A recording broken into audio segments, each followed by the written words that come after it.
একটা প্রশ্ন জনাব আদিবকেই করতে চাই, এই ব্যাপারে আপনার মতামত আমরা চাই, কিন্তু আপনার মতামতটা আমি জনাব আদিবকে শুনে তারপরে আপনাকে শুনতে চাই।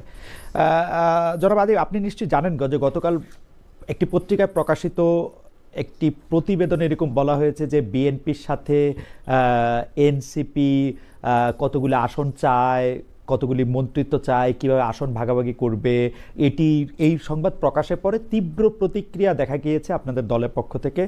আমাদের প্রশ্ন হচ্ছে যে পত্রিকাটি আসলে খবরটি উইথড্র করে নাই, তারা এরকম একটা বলেছে যে দলের ভিতর থেকেই কেউ না কেউ কথা বলেছেন, হয় বিএনপি থেকে, না এনসিপি থেকে, না দুই দল থেকেই। আপনার কাছে এটি কি মনে হয় যে আসলে কি আপনারা বিএনপির সঙ্গে কোনো আলোচনাই করছেন না, নাকি আলোচনায় নাম্বারটা ঠিক হয় নাই, নাকি আপনারা আসলে এককভাবেই নির্বাচনের কথা ভাবছেন, সব দলের সাথে আলোচনার পথ উন্মুক্ত রেখেছেন? আপনার পক্ষে যতটুকু বলা সম্ভব ততটুকু যদি বলেন জনাব আরিফুল ইসলাম আদিব। আহ, খালেদ ভাই, আপনি যে পরিচয় দিচ্ছেন এর পাশাপাশি আমার দলের পক্ষ থেকে আরো একটি দায়িত্ব পালন করা হয়, সেটা হচ্ছে রাজনৈতিক লিয়াজো প্রদান।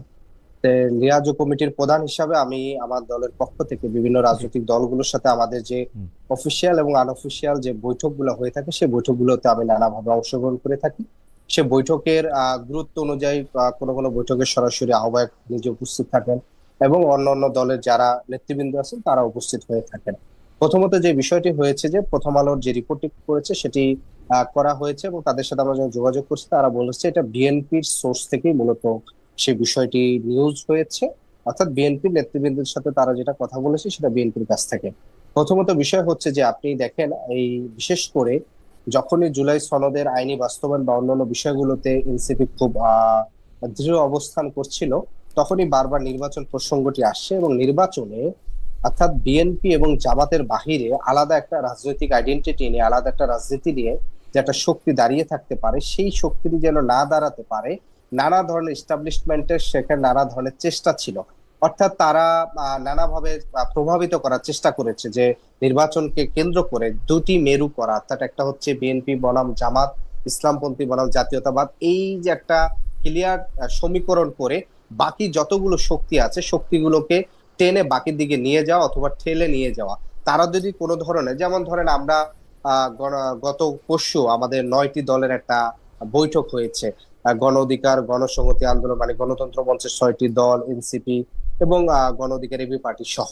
তো ফলশ্রুতিতে সেখানে কিন্তু আপনার দেখেন এইভাবে কিন্তু আলোচনাটা আসে নাই যে আসলে এই 9টি দল জোট করলে কোন প্রক্রিয়া করবে, কত আসনে করবে, আসনের সংখ্যাটা আসে না।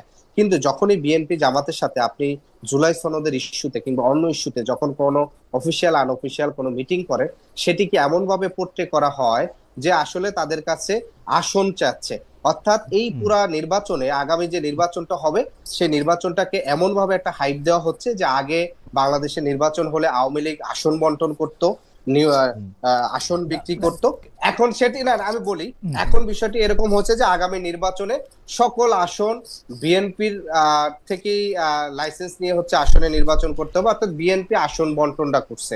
আসন বন্টনের জায়গাটা ঢাকা থেকে লন্ডনে শিফট হচ্ছে কিনা এই ধরনের একটা ভাইব দেওয়া হচ্ছে। ফলশ্রুতিতে এই বিষয়টি যে আলাপটি দেওয়া হচ্ছে এটি আসলে কোনোভাবেই প্রাসঙ্গিক না। এখানে বিষয় আমাদের দলীয় যে বক্তব্য সেটিও আমরা হুম, দিয়েছি হুম, হুম। এবং আমাদের দল থেকেও বলা হয়েছে যে আসলে আসনের সংখ্যা নিয়ে, আপনি যেটি বলছেন নাম্বার নিয়ে কোনো ধরনের আলাপ আলোচনা তো দূরের কথা, আমাদের হয় না। আমাদের আলাপ আলোচনাটা হয়েছে আমরা দেখি যে জুলাই সনদের আইনি ভিত্তির ক্ষেত্রে কোন দল কতটুকু আন্তরিক এবং তারা বাস্তবায়ন করবে সেটার বিষয় আমরা মূলত ওকে। দেখতে চাই। ওকে। এইটার বিষয় মূলত হবে আগামী নির্বাচনে এনসিপি জুলাই সনদের পক্ষে যদি বিএনপি জামাত যে অবস্থান করবে তার সাথে একটা রাজনৈতিক বোঝাপড়া কিংবা জোট হতে পারে, কিন্তু তার পূর্বে এই ধরনের আলাপ দেওয়া মূলত এনসিপি নৈতিক অবস্থানকে প্রশ্নবিদ্ধ করার একটা এক ধরনের বলা চলে যে চেষ্টা।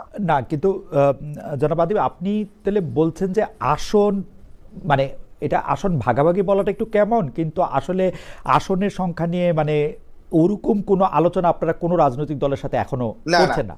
না না, হয়নি আমাদের কিন্তু কোনো দলের কিন্তু সাথে। সেইটা করার কোনো সম্ভাবনা কি আপনারা খোলা রাখছেন? আমরা জানি যে রাজনীতিতে শেষ করা কথা বলে কিছু নেই, কিন্তু আপনারা যে প্রতিক্রিয়া জানালেন তাতে কি মনে হলো যে হুম। আপনারা আসলে এটা মানে করার পথও রুদ্ধ করে দিলেন? যদি বিএনপি বা আপনাদের নেতৃবৃন্দের এরকম ইচ্ছাও হইতো, মানে আপনাদের যদি এরকম ইচ্ছাও হইতো যে আপনারা একটা আসনের মধ্যে সমঝোতা করবেন, সেটাও কি আপনারা বন্ধ করলেন কিনা? না, আমরা প্রাথমিকভাবে যেটা দেখি যে আগামী নির্বাচনে যে রাজনৈতিক মেরুকরণে এনসিপি মধ্যমপন্থার দল হিসাবে নাগরিকদের মর্যাদার প্রশ্নে একটা আলাদা শক্তি হিসাবে হাজির হইতে চায়, ওকে, সেই ওকে। জায়গা থেকে এনসিপি এককভাবে নির্বাচন করার প্রস্তুতি নিচ্ছে এখন পর্যন্ত।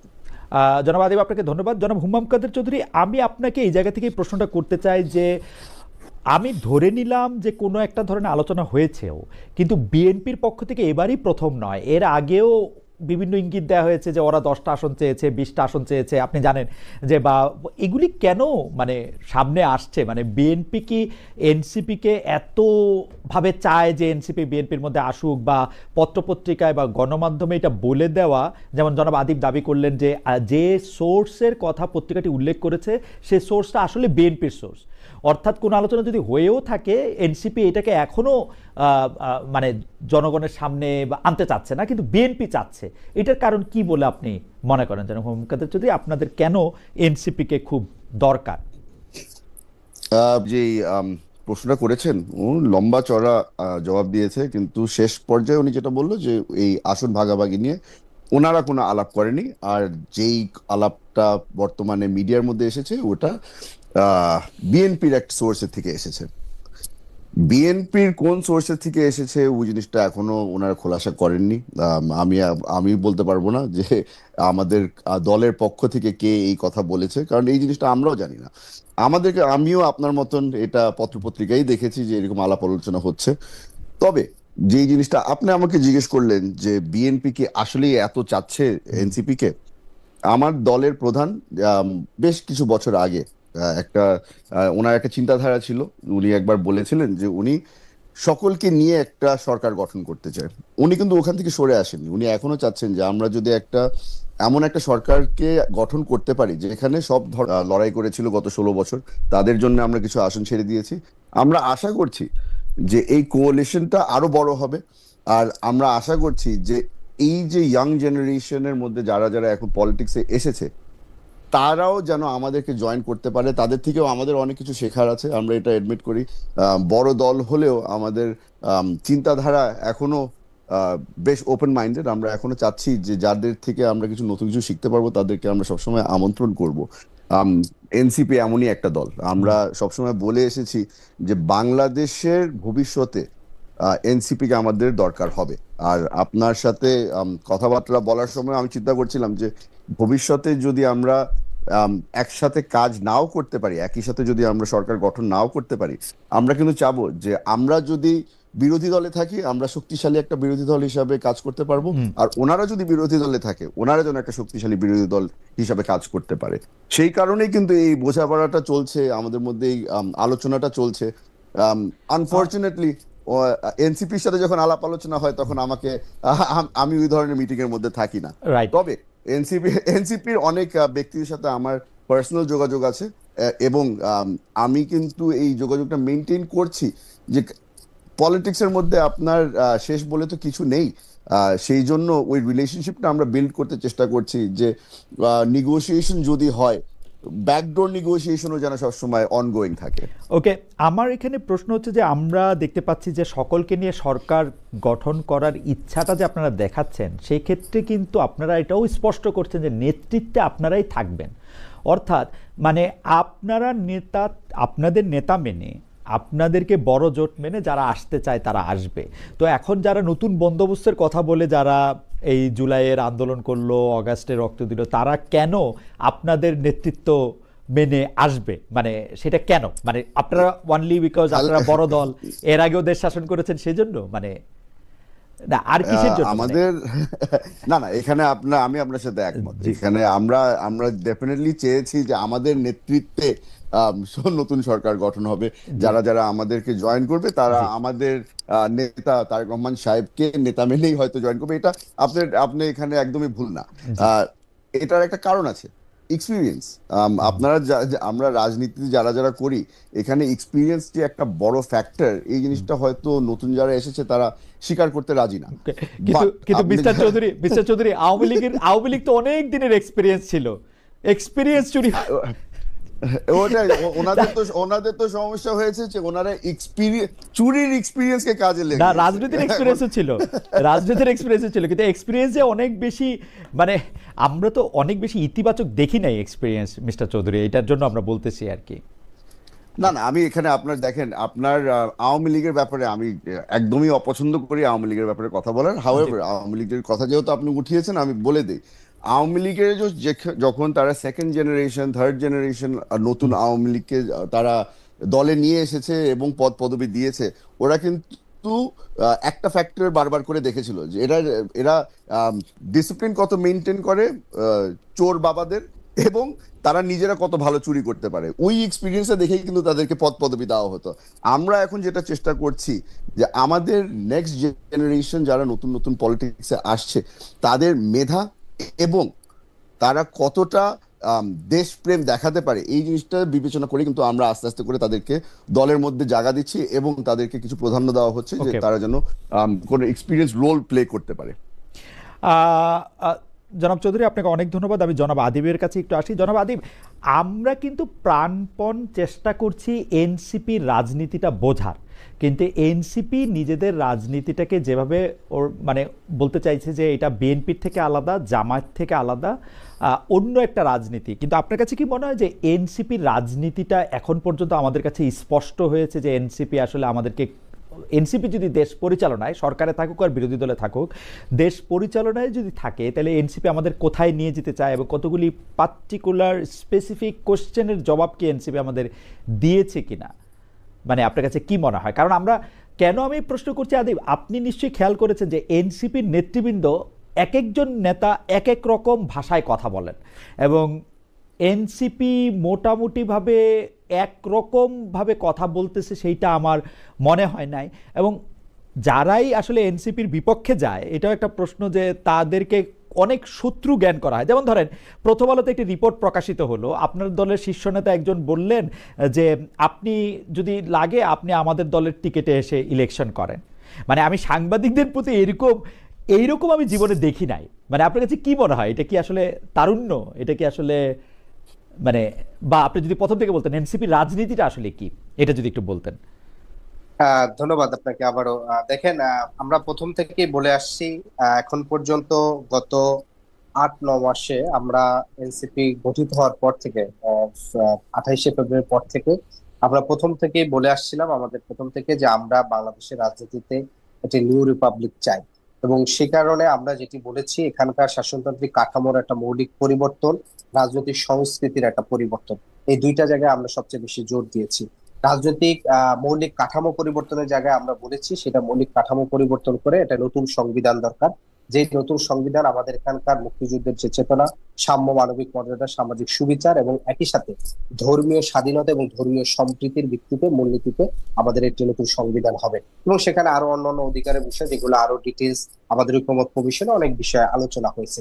রাজনৈতিক সংস্কৃতির ক্ষেত্রে সবচেয়ে গুরুত্বপূর্ণ যে পরিবর্তনটা এনসিপি এনেছে, এনসিপি এজ এ পার্টি আকার এস্টাবলিশড হয়েছে, এনসিপি কোনো ব্যক্তি আকার এস্টাবলিশড হয় না। অর্থাৎ এনসিপি নাহিদ ইসলাম কিংবা এনসিপি হাসনাত আব্দুল্লাহ কিংবা সাদিস আলম সেটা হিসাবে এস্টাবলিশড হয় না। এনসিপি তার নেতৃত্বকে সবসময় বাংলাদেশে একটা জিনিস করেছে, সেটা হচ্ছে জবাবদিহিতা, এবং তাকে কন্টিনিউয়াস প্রশ্নের মধ্যে দিয়ে নিয়েছে। সেটা তার দলীয় অভ্যন্তরীণ প্রশ্নের মধ্যে দিয়ে যেতে হয়, এবং তার দলীয় নেতৃবৃন্দরা যদি কোনো রাজনৈতিক বক্তব্য বা মন্তব্যের ক্ষেত্রে তারা ভুল করে থাকে, সেটাকে তাকে পাবলিকের সামনে তাকে অ্যাপোলজি করতে, সেটাকে তার দলীয় ভাবে সেখান থেকে চেষ্টা করা হয়।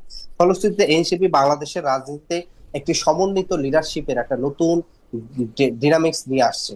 সেটা আপনি বাংলাদেশের রাজনীতিতে, যেখানে আমরা দেখেছি যে বাংলাদেশের দু পরিবারের যে রাজনীতি দীর্ঘ 54 বছর ধরে চলে আসছে, শেখ পরিবার কিংবা জিয়া পরিবার, এর বাহিরে আমরা দেখেছি যে জামাত ইসলাম কিংবা জাতীয় পার্টি আলাদাভাবে একটা রাজনীতি করছে। সেই দলগুলোর ক্ষেত্রে জামাত ইসলাম যেহেতু ধর্মভিত্তিক রাজনীতি, তার একটা আলাদা রাজনীতি। জাতীয় পার্টি ফুললি একেবারে পরিবার ভিত্তিক। ফলশ্রুতিতে এনসিপি এখানে যে নিউ লিডারশিপ এবং সমন্বিত একটা লিডারশিপের যে একটা রাজনীতি, সেই রাজনীতির সংস্কৃতিটা এনসিপি নিয়ে আসে। এনসিপি আরো কিছু সংস্কৃতি পরিবর্তনের ক্ষেত্রে চেঞ্জ করার চেষ্টা করেছে, কিন্তু এখানে আমাদের এই চেষ্টাটা রাজনৈতিক সংস্কৃতি পরিবর্তনের ক্ষেত্রে শুধুমাত্র এটা এনসিপিরই দায়িত্ব না, বরঞ্চ এনসিপির পাশাপাশি এখানে বিদ্যমান যে বিএনপি আছে, আপনি জামাত বলেন, অন্যান্য দলগুলোকে একই সাথে দায়িত্ব পালন করতে হবে। আমরা এখানে দেখেছি যে 54 বছরে বাংলাদেশে যে বাংলাদেশটা আমাদের এখানকার সিভিল সোসাইটি বলেন, আমাদের এখানে ইস্টাবলিশমেন্ট বলেন, রাজনীতি বলেন, সামগ্রিকভাবে বাংলাদেশটাকে এমন একটা জায়গায় আমাকে মুখোমুখি করছে। আমি যেখানে একটা নতুন রাজনীতি করতে চাচ্ছি, আমি এখানকার বাংলাদেশে একটা নিউ পলিটিক্যাল ইকোনমি আমাকে খুঁজতে হলে আমাকে নতুন করে চিন্তা করতেছে আমি কিভাবে চিন্তাটা আমি করব। যদি একটু মাঝখান থেকে কথা বলি যে আপনি রাজনৈতিক সংস্কৃতির পরিবর্তন চেয়েছে এনসিপি, সে কথা বলেছেন, সংবিধানের পরিবর্তন চেয়েছে, সে সবই ভালো ভালো কথা, কিন্তু রাজনৈতিক সংস্কৃতির পরিবর্তনটা প্র্যাকটিসের ক্ষেত্রে এনসিপি কতটা করলো সেটা যদি আমরা পিছন দিকে তাকাই, তাহলে আপনি এটার মধ্যে কি দেখেন? আসলে বিএনপি, আওয়ামী লীগ, জাতীয় পার্টি বা জামায়াতে ইসলামী থেকে এনসিপি কিভাবে দল পরিচালনা করছে, তাদের ব্যয় কোথায় নির্বাহ করছে, তারা বাড়ি ভাড়া কোত্থেকে নিচ্ছে, তারা চাঁদাটা কিভাবে নিচ্ছে, কত টাকা, এইটার কোনোটাই অনেকটাই পরিষ্কার করার কথা, কিন্তু তা কিন্তু আসলে পরিষ্কার করা হয় নাই। বারবার, যেমন ধরেন আমি যদি আপনাকে একটা প্রশ্ন করি, আমরা বাংলাদেশে কিন্তু কমিউনিস্ট পার্টি দেখেছি, যে কমিউনিস্ট পার্টিতে হোল টাইমার হিসেবে তারা টাকা বেতন নিতেন। আপনাদের দলের প্রধান কি আপনাদের দল থেকে বেতন নেন? আপনি কি আপনাদের দল থেকে বেতন নেন? এই প্রশ্নগুলি আসবে। মানে আমরা যদি রাজনৈতিক সংস্কৃতি পরিবর্তনের মধ্যে অর্থ সমাগম এবং অন্যান্য জায়গা থেকে এই কথাগুলি বলি, তাহলে কিন্তু অনেকগুলি জায়গায়, যেমন আরেকটা বলি, এটা আমি শেষ, যে আপনারা কিন্তু কারো কারো সমালোচনা করেন। ধরেন কোনো ব্যবসায়ীর সমালোচনা আপনি করবেন এবং কোন ব্যবসায়ীর সমালোচনা আপনি করবেন না, সেটাও কিন্তু আপনারা ঠিক করেন। কারণ আমরা তিনটা একই ধরনের পচা ব্যবসায়ীর ক্ষেত্রে দেখি যে একটাকে আপনারা সমালোচনা করছেন, একটাকে করছেন না। এইটারও তো নিশ্চয়ই কোনো কারণ নিচে থাকবে, যেটা রাজনৈতিক কারণ। না, এখানে প্রথমত বিষয় হচ্ছে, আমি আপনাকে বলি, সেটি হচ্ছে যে আপনি যেটি বলেছেন যে ব্যয়ভার বহনের, দেখেন আমি সেই জায়গাটি পাল্টা প্রশ্ন করেছি যে আমরা 54 বছরে বাংলাদেশে, আপনার যখন আবার এখানে বলে যে তরুণরা নতুন রাজনীতি করতেছে, তারা শিখতেছে, তারা শিখতেছে, আমরা যখন শিখার চেষ্টা করতেছি, আমরা দেখতেছি আমাদের সামনে কোনো ভালো উদাহরণ নাই। ফলশ্রুতিতে আমাদের যেটা হচ্ছে যে প্রতিনিয়ত আমাকে থিসিস, অ্যান্টিথিসিস এবং আমাকে মানে অন টেস্ট কন্টিনিউয়াসলি বিভিন্ন প্রসেস আমাকে চেষ্টা করতে হচ্ছে। আপনি যেটি বলছেন যে আপনাদের প্রধান, দলীয় প্রধান, সে এখান থেকে খরচ নিবে কিনা, আমাদের নতুন যে খসড়া গঠনতন্ত্র রয়েছে, সেই খসড়া গঠনতন্ত্র অনুযায়ী এনসিপি শুধুমাত্র কেন্দ্র না, একেবারে উপজেলা পর্যন্ত যারা মূল সংগঠক হিসাবে 2 থেকে 3 জন যারা ফুল টাইম পার্টি করবে, তাদের জন্য এনসিপি একটা আর্থিক কাঠামো কিংবা পার্টি থেকে একটা কাঠামোর চিন্তা ভাবনা করছে। এখনো সেটি বাস্তবায়ন এখনো হয় না, কারণ আমরা মাত্র পথ চলা শুরু করছি। একই সাথে আমাকে 3টি কাজ করতে হচ্ছে। আমাকে নিয়মিত রাজনৈতিক যে বহাসগুলো হচ্ছে সেটা অংশগ্রহণ করতেছে, আমাকে দলকে শক্তিশালী করতে হচ্ছে, একই সাথে আমাকে এখানকার নিবন্ধনের জন্য নানা ফোর্সের সাথে আমাকে ফাইট করতে হচ্ছে। ফলশ্রুতিতে আমরা আমাদের যে থিসিস গুলো, আমরা যেগুলো চিন্তা করতেছি কন্টিনিউস, তাহলে আমাদেরকে এখানে আমরা এমন একটা জায়গা প্রসেসে শুরু করতে চাচ্ছি যেটার উদাহরণ আগে নাই, যেটাকে আমাকেই নতুন করে শুরু করতে হচ্ছে। আমরা এই ইসিতে নিবন্ধন করার আগে এখানে বাংলাদেশে কেউ কোনোদিন প্রতিষ্ঠান সে কোন নীতিমালার ভিত্তিতে তার প্রতীক বরাদ্দ করতেছে, সে এটা কি শুধুমাত্র ইসির যে কর্মকর্তা যে 5 জন তার মানে ব্যক্তি ইচ্ছার উপরে একটা দলের তার হচ্ছে তালিকা কি ঠিক হবে কিনা, এটা আমি বলি এই কোশ্চেনটা আমরা করছি। জি, আমরা একটু স্পেসিফিক সাজায় নিয়ে আসি। তাহলে আপনি বললেন যে আর্থিক কাঠামোতে আসলে দলের প্রধানরা বা দলে যারা মানে অনেক বেশি সময় দিবেন তারা টাকা নেবেন না, সেটা ঠিক করা হচ্ছে। আপনাকে এটাও ঠিক করবেন যে আপনারা কোন দল থেকে কত টাকা চাঁদা নিচ্ছেন বা আর্থিক সহযোগিতা নিচ্ছেন, সেটা আপনারা প্রকাশ করবেন। একসময় এই প্রশ্ন করার পরে এটা বলা হয়েছিল যে তাহলে তো তাদের উপর আক্রমণ আসতে পারে, কিন্তু সারা পৃথিবীতে এটাই তো নতুন বন্দোবস্ত, যদিও উদাহরণ নাই। আমরা এই প্রশ্ন আসলে বিএনপিকেও করব। জনাব হুমায়ুন কাদের চৌধুরীর মতো যারা তরুণ নেতারা আছেন তারা কিন্তু এই প্রশ্ন অলরেডি অনেকভাবে এই প্রশ্নের সম্মুখীন হয়েছেন। আপনারা নতুন বন্দোবস্তের কথা বলছেন, আপনারা কি এগুলি ঠিক করবেন যে আসলে এই কোন পলিটিক্যাল পার্টি কিভাবে চাঁদা নিবে এবং সেটা কিভাবে জনসমক্ষে এটা রাখবে, এগুলিও কি আপনারা ঠিক করেছেন? এখানে বিষয় যেটা হচ্ছে যে আমাদের যে পাবলিকলি আমাদের চাঁদা উত্তোলনে, চাঁদা বলতে আমাদের যে ডোনেশন যে সিস্টেম আছে, সেখানে আমাদের যারা শুভাকাঙ্ক্ষী, আমাদের দলের যারা কর্মী, তারা সরাসরি নিজেরা দিয়ে থাকেন, অনেকে নগদ দিয়ে থাকেন। একই সাথে আমাদের সেন্ট্রাল কমিটি থেকে শুরু করে আমাদের তৃণমূল পর্যন্ত, উপজেলা পর্যন্ত আমাদের যে কমিটি কাঠামো আছে, সেই কমিটির যারা দায়িত্বে আছেন তারা তাদের ব্যক্তিগত পেশাগত জায়গা থেকে শুরু করে নিজেরা যতটুকু পারে সক্ষমতা অনুযায়ী করে থাকেন। এর পাশাপাশি শুভাকাঙ্ক্ষীরাও দিয়ে থাকে। জি, এখানে প্রকাশের আমরা কিভাবে প্রকাশটা করব সেটার আমি তো যেটা বললাম আপনাকে যে আমরা কোন প্রক্রিয়া ইকোনমি পলিটিক্যাল ইকোনমিটা আমরা কিভাবে এখানকার এস্টাবলিশ করবো, একটা নতুন উদাহরণ দিব, এটা নিয়ে আমরা কাজ করতেছি। আপনাদেরও যদি বেটার কোনো সলিউশন কিংবা সাজেশন কিংবা প্রস্তাবনা থাকে, সেটা দ্বারা আমাদেরকে এনরিচ না করতে পারে আমার এবং কাছে আমরা আমার সেটা কাছে তো করতে চাই। আমার কাছে তো কোনো বেটার সাজেশন নেই, আমার কাছে একটাই সাজেশন, যা কিছু সবকিছু স্বচ্ছ করা আর কি, আর কোনো কিছু না। জি জি যে আপনি যদি 5 টাকা কাউকে দেন, 10 টাকা কারো কাছ থেকে নেন, সেটা খালি প্রকাশ্যে হুম। থাকা। আরেকটা প্রশ্ন এই পর্যায়ে আপনার কাছে, শেষ প্রশ্ন, সেটা হচ্ছে যে আমরা এনসিপি রাজনীতিটা বুঝতে চাই বলে এটিও বুঝতে চাই আসলে এনসিপির রাজনীতিতে ধর্ম কিভাবে ব্যবহৃত হবে, শিক্ষা, নারী শিক্ষা, সেগুলি কিভাবে করা হবে, সেই ব্যাপারে কি আসলে একটা পরিষ্কার জায়গায় কি এনসিপি পৌঁছেছে?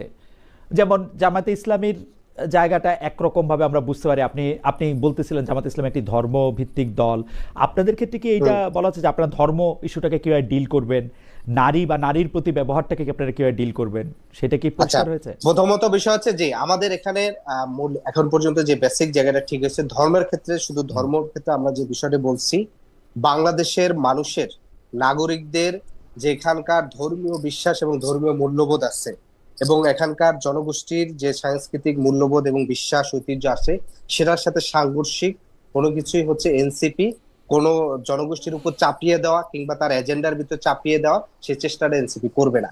দ্বিতীয়ত বিষয় হচ্ছে যে আপনার নারীর ক্ষেত্রে যেটা হচ্ছে যে আপনি দেখেন যে এইবার ঐকমত্য কমিশনে একটি আমাদের ক্ষেত্রে সম্বন্ধে এটা খুব এক্সেপশনাল হয়েছে। নারীর ক্ষেত্রে যে প্রস্তাবনাটা ঐকমত্য কমিশন দিছে, সেখানে একমাত্র আমরাই হচ্ছে একটা পজিটিভ নোট অফ ডিসেন্ট দিয়েছি। সেটি হচ্ছে যে আমরা কিন্তু বলেছিলাম যে 100 আসনে সরাসরি নারীরা নির্বাচনে অংশগ্রহণ করবে। তখন ওকে, এটি যখন কোনো দলই রাজি হয় না, তখন আমরা বলছিলাম, বলছিল যে পার্সেন্টেজে আসছেন যে কত পার্সেন্ট মনোনয়ন দিবে। আমরা সেক্ষেত্রে বলেছিলাম যে ন্যূনতম 20% যেন দলগুলো তাদের মনোনয়নে সরাসরি যেন ন্যূনতম 20% দেয়। আপনি দেখছেন যে ইতিমধ্যে জাতীয়তাবাদী দল তাদের 238 জনের দেশে, সেখানে মাত্র 10 জন, তার ভিতরে বেগম খালেদা জিয়া বাদে বাকি থাকে 7 জন। তো ফলে সেখানে আমরা বলেছিলাম যে ন্যূনতম 15, 15 হলে মিনিমাম 50 জন হওয়ার কথা, কিন্তু আমরা যেটি দেখলাম সর্বশেষ ঐকমত্য কমিশন সেটা 5% না, সেটা মাত্র ঠিকই এসেছে। আছে, সেটা ঠিকই আছে আদিব, আপনি এটা ঠিকই ধরেছেন, কিন্তু আমরা আপনার কাছে আবার আসবো। কিন্তু আমরা যে আপনাদের রাজনৈতিক পরিষদ দেখি, আপনাদের যে 10 জন আসলে শীর্ষস্তরের নেতা দেখি, তার মধ্যে নারীর সংখ্যা তো 1 জন বা 2 জন, সেটিও নিশ্চয়ই আপনারা মনে রাখবেন। না না না না না না, এখানে আমি বলি একটু, জাস্ট আমাকে 30 সেকেন্ড বলতে দিবেন। জি, বাংলাদেশের ইতিহাসে যে কোনো রাজনৈতিক দলের বিগত সময় এবং গত 50 বছরে সর্বোচ্চ নীতি নির্ধারণী ফোরামে 30% সর্বোচ্চ এনসিপিতে আছে। সেটাতে আপনারা কি করেছেন? না না আদিব, আমি বলি আপনারা খুবই স্মার্ট, তো আপনারা কি করেছেন, আপনারা প্রথম 10 জনের পরে আবার এটাকে 100 জনের মধ্যে দিয়ে আপনারা 30 জন আনতে পারবেন, কিন্তু প্রথম 10 জনে 3 জন। আমি তথ্যটা দিচ্ছি, আমি বলি আমাদের প্রথম 10 জনের 3 জনই নারী।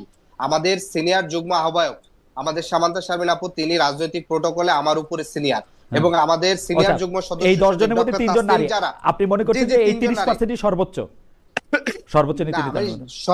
সর্বোচ্চ নীতি নির্ধারণের 30% নারী, মানে এটা সিনিয়র যুগ্ম সদস্য সচিব, জি জি নারী, এবং এটা বাংলাদেশের কোন দলে নাই। আপনার জামাতের সর্বোচ্চ নীতি নির্ধারণী ফোরাম 19 জনের, সেখানে একজন নারী নাই। বিএনপির স্থায়ী কমিটি 16 জনের, সেখানে নারী 1 জন। আপনি গণসংহতি আন্দোলনের 7 জনের 1 জন। আমি গণ অধিকার পরিষদের আমার মনে হয় আপনার পয়েন্ট একদম এস্টাবলিশ। আমি মানলাম যে আপনাদের দলে নীতি নির্ধারণ পর্যায়ে সবচেয়ে বেশি নারী রয়েছেন। আপনাকে ধন্যবাদ। আমি একটু জনাব হুম্মাম কাদের চৌধুরী আপনার কাছে আসতে চাই। আমি 2টা প্রশ্ন একসঙ্গে করতে চাই জনাব চৌধুরী। আপনি জানেন যে চট্টগ্রাম 8 আসনে বিএনপির মনোনীত প্রার্থী জনাব এরশাদুল্লাহ নির্বাচনী গণসংযোগে গিয়ে গুলিবিদ্ধ হয়েছেন। আপনি কোনো ধরনের নিরাপত্তার হুমকি মানে বা অ্যালার্ম অনুভব করছেন কিনা, 1। আর 2 হচ্ছে উত্তরাধিকারের রাজনীতির প্রসঙ্গ বারবার ঘুরে ফিরে আসছে। আপনিও একটি ঐতিহ্যবাহী রাজনৈতিক পরিবারের উত্তরাধিকারেই রাজনীতিতে এসছেন। এই ব্যাপারটাকে আপনি পজিটিভ মনে করেন, নেগেটিভ মনে করেন? আপনি কি মনে করেন যে ধরেন একজন হুম্মাম কাদের চৌধুরীর আসলে অনেক লেটারাল এন্ট্রি হয়, যে মানে উনি অটোমেটিক, যেমন আমি যদি আজকে আপনার দলটি করতাম, আমার আজকে আপনার অবস্থানে আসতে আসলে জীবনেও আসতাম কিনা আমি জানি না। মানে ব্যাপারটা হচ্ছে এইটা কি আসলে ফেয়ার হইতেছে কিনা অন্য সবার জন্য। বাট চৌধুরী পরিবারের যে কেউ যে কোনো সময় রাজনীতিতে আসবেন, আপনারা খুব একটা লেটারাল এন্ট্রি হবে, এইটা একটা খুব ভালো কথা কিনা, এইটা খুব ভালো কথা কিনা? বাংলাদেশের রাজনীতিতে শেখ পরিবার বা জিয়া পরিবারের একটা স্টেক থেকেই যাবে সবসময়। আপনি যদি একটু বলতেন, প্রথমে নিরাপত্তার কথা যদি একটু বলে, তারপরে যদি উত্তর থেকে রাজনীতিটা বলতেন। প্রথমে নিরাপত্তা নিরাপত্তা নিয়ে তো আমরা 5ই অগস্টের পর থেকেই আমরা সকলেই একটু টেন্স তো ছিলামই। কারণ আপনি জানেন যে হয়তো আওয়ামী লীগের সিনিয়র লিডারশিপ পালিয়ে গেছে, বাট এখনো কিন্তু আওয়ামী লীগের যারা গ্রাউন্ড ওয়ার্কার্স বলেন অথবা তাদের ক্যাডার ভিত্তিক যারা আছে, তারা কিন্তু এখনো আইদার অন্য কোনো দলের শেল্টারে লুকিয়ে আছে, অথবা আমরা যেটা এখন আপনি ঢাকায় ছিলেন, আপনি জানেন যে প্রতিটা পাড়ায় কিন্তু বলা হয় যে চিটাগং এর আওয়ামী লীগ ঢাকায় লুকিয়ে আছে, ঢাকার আওয়ামী লীগ কুমিল্লায়, কুমিল্লার আওয়ামী লীগ ফেনীতে। এভাবে করে তারা কিন্তু এখনো আম, যেটা আমরা বুঝতে পারি যে আন্ডার শ্যাডো আন্ডার কভার তারা এখনো বাংলাদেশেই আছে। তো অবভিয়াসলি আপনার হয়তো মনে আছে যে 5ই অগস্টের পর পর একটা অভিযান চালানো হয়েছিল, যেখানে আওয়ামী লীগের যারা বৈধ অস্ত্রধারী আছে তাদেরকেও বলা হয়েছিল যে তারা যেন এসে থানার মধ্যে এগুলো জমা দিয়ে দেয়। কতগুলি অস্ত্র জমা হয়েছে এটা আপনার ভালো করে জানা আছে। এই অস্ত্রগুলি এখনো কিন্তু সার্কুলেশনের মধ্যেই আছে। আমি জানি না, এখনো তদন্ত চলছে এরশাদুল্লাহ সাহেবের উপরে যারা হামলা করেছে তারা কারা ছিল, তারা আওয়ামী লীগের ছিল নাকি অন্য কোনো দলের ছিল, আমরা এখনো বলতে পারছি না। কিন্তু আমার যেটা আসাম্পশন ওটা হচ্ছে গিয়ে যে অস্ত্র ব্যবহার করা হয়েছে, আই এম শিওর এটা কিন্তু একটা লাইসেন্স অস্ত্র নিশ্চয়ই ছিল। কারণ আওয়ামী লীগ সরকারের সময় তারা ঘন ঘন এভাবে করে অস্ত্র লাইসেন্স দিয়ে বেড়াচ্ছিল। তো ওই জন্য বলবো যে আমাদের ডেফিনেটলি কিছুটা তো টেনশন হয় যখন আমরা কোনো ধরনের বড় ধরনের প্রোগ্রাম করি বা কিছু করি। আম, আপনি জানেন যে উম, দলটা যেহেতু বড়, আমার এলাকার মধ্যে অনেক ব্যক্তি আছে যাদেরকে হয়তো আমি নামে চিনি না বা চেহারায় চিনি না। তারা আগে অন্য কোনো দলের ছিল না কিনা তাও আমি বলতে পারবো না। এখন অনেকেই চলে এসেছে, নমিনেশন যেহেতু হয়ে গেছে অনেকেই চলে এসেছে, তো এখন আমার মধ্যে তো একটা সবসময় টেনশন থাকেই যে অচেনা চেহারা অনেক বেড়ে গিয়েছে, তো এরা কারা। তো এই জিনিসটা নিয়ে আমি বলবো যে বাংলাদেশের প্রতিটা আসনের মধ্যেই প্রতিটা রাজনৈতিক ব্যক্তির মধ্যেই আম, এই একটু কেয়ারফুল হওয়া দরকার আছে। আর এই জিনিসটা আমি খালি আমার দলের ব্যাপারে বলবো না, এটা বাকি সব দলকেও আমি সতর্ক করে রাখবো। সেকেন্ডলি, আপনি যেই প্রশ্নটা করলেন, আমাদের আমার এন্ট্রি ইনটু পলিটিক্স, হ্যাঁ, আমার বাবার হাত ধরে আমি রাজনীতিতে এসেছি। আব্বা জীবিত ছিল যখন আমি আস্তে আস্তে করে আব্বার পিছন পিছন হাঁটতাম। পরবর্তীতে আম, আমাকে যখন দলের একটা পোস্টে আনা হলো, ওটা কিন্তু আমি জানি না খালেদ ভাই আপনি জানেন নাকি না, বাট তারেক রহমান সাহেব আমাকে নির্বাহী কমিটির সদস্য বানিয়েছিল আম, আমার গুম হওয়ার 2 দিন পরে। আমার ওনার ধারণাটা ছিল যে আমার প্রোফাইল যদি ইনক্রিজ করা হয় তাহলে হয়তো আমি জানে বেঁচে যাব। গুম তো হয়ে গিয়েছিলাম, হয়তো আমাকে মেরে ফেলবে না। আম, ওভাবে করে ওই বিবেচনা করেই কিন্তু আমাকে একটা দলের পোস্টে আনা হয়। পরবর্তীতে আমি ফিরে যখন আসি, তখন আবারও তারেক রহমান সাহেবের নির্দেশেই লো প্রোফাইল ছিলাম কিন্তু রাজনীতিতে ইনভলভ ছিলাম। আহ, হয়তো আপনার মনে আছে না আমার একটা স্লোগান দেওয়ার কারণে আমার আমার প্রোফাইলটা অনেক হাই হয়ে গিয়েছিল। রাইট। এবং এগুলা বিবেচনা করে কিন্তু আমাকে এখন নমিনেশন দেওয়া হয়েছে। তো আমার মনে হয় না যে, হ্যাঁ, কিছুটা তো সিম্পলিফাই হয়েছে, হয়তো বাবার নামের কারণে আমার পরিচয়টা হাইলাইট বেশি হতো। তবে সবার জন্য কিন্তু একই রকম না। যারা যারা অন্যান্য রাজনৈতিক ব্যক্তিরাও আছে যারা হয়তো পলিটিক্যাল ব্যাকগ্রাউন্ডের থেকে আসে, তাদের জন্য কিন্তু সিচুয়েশন আরো ডিফিকাল্ট ছিল। আমার সিচুয়েশনটা আমি বলবো যে ওয়াজ সিম্পলিয়ার, মানে সিম্পলার। ওকে মিস্টার চৌধুরী, আমার কাছে এইটা একটু জানতে ইচ্ছা করে যে রাজনীতিটা আপনার কাছে কি? এটা কি একটা প্রফেশন, এটা কি একটা প্যাশন, এটা কি আপনি একটা উত্তরাধিকার, একটা টর্চ বিয়ারার হিসেবে আপনি নিজেরে মনে করেন? মানে রাজনীতি আপনার কাছে আসলে কি মানে তৈরি করে? আপনি যেমন it's a mix. It's a mix, it's a mix. It's a complete mix. আমি আপনাকে বলতে পারি যে আমি কিন্তু again একটু পার্সোনাল জায়গায় চলে যাচ্ছি, কিন্তু আমার বড় ভাই কিন্তু ইজ এ বিজনেসম্যান। আমার বড় ভাই সবসময় আমার ফ্যামিলির মধ্যে সবাই মনে করতো যে eldest in the family politics করবে। আমার ভাইয়ের ইন্টারেস্ট ছিল না পলিটিক্স এর মধ্যে, আমার সবসময় পলিটিক্স এর মধ্যে ইন্টারেস্ট ছিল। পরবর্তীতে আমি চিন্তা করেছিলাম যে অ্যাজ আ প্রফেশন হিসাবেই আমি পলিটিক্স করব, যেহেতু একটা সুযোগ হয়েছিল, আমার ইন্টারেস্টও ওখানে ছিল। পরবর্তীতে যখন অ্যাকচুয়ালি পলিটিক্স এর মধ্যে চলে এসেছি না, তখন একটা দায়িত্ব পালন করার জন্য এসেছি।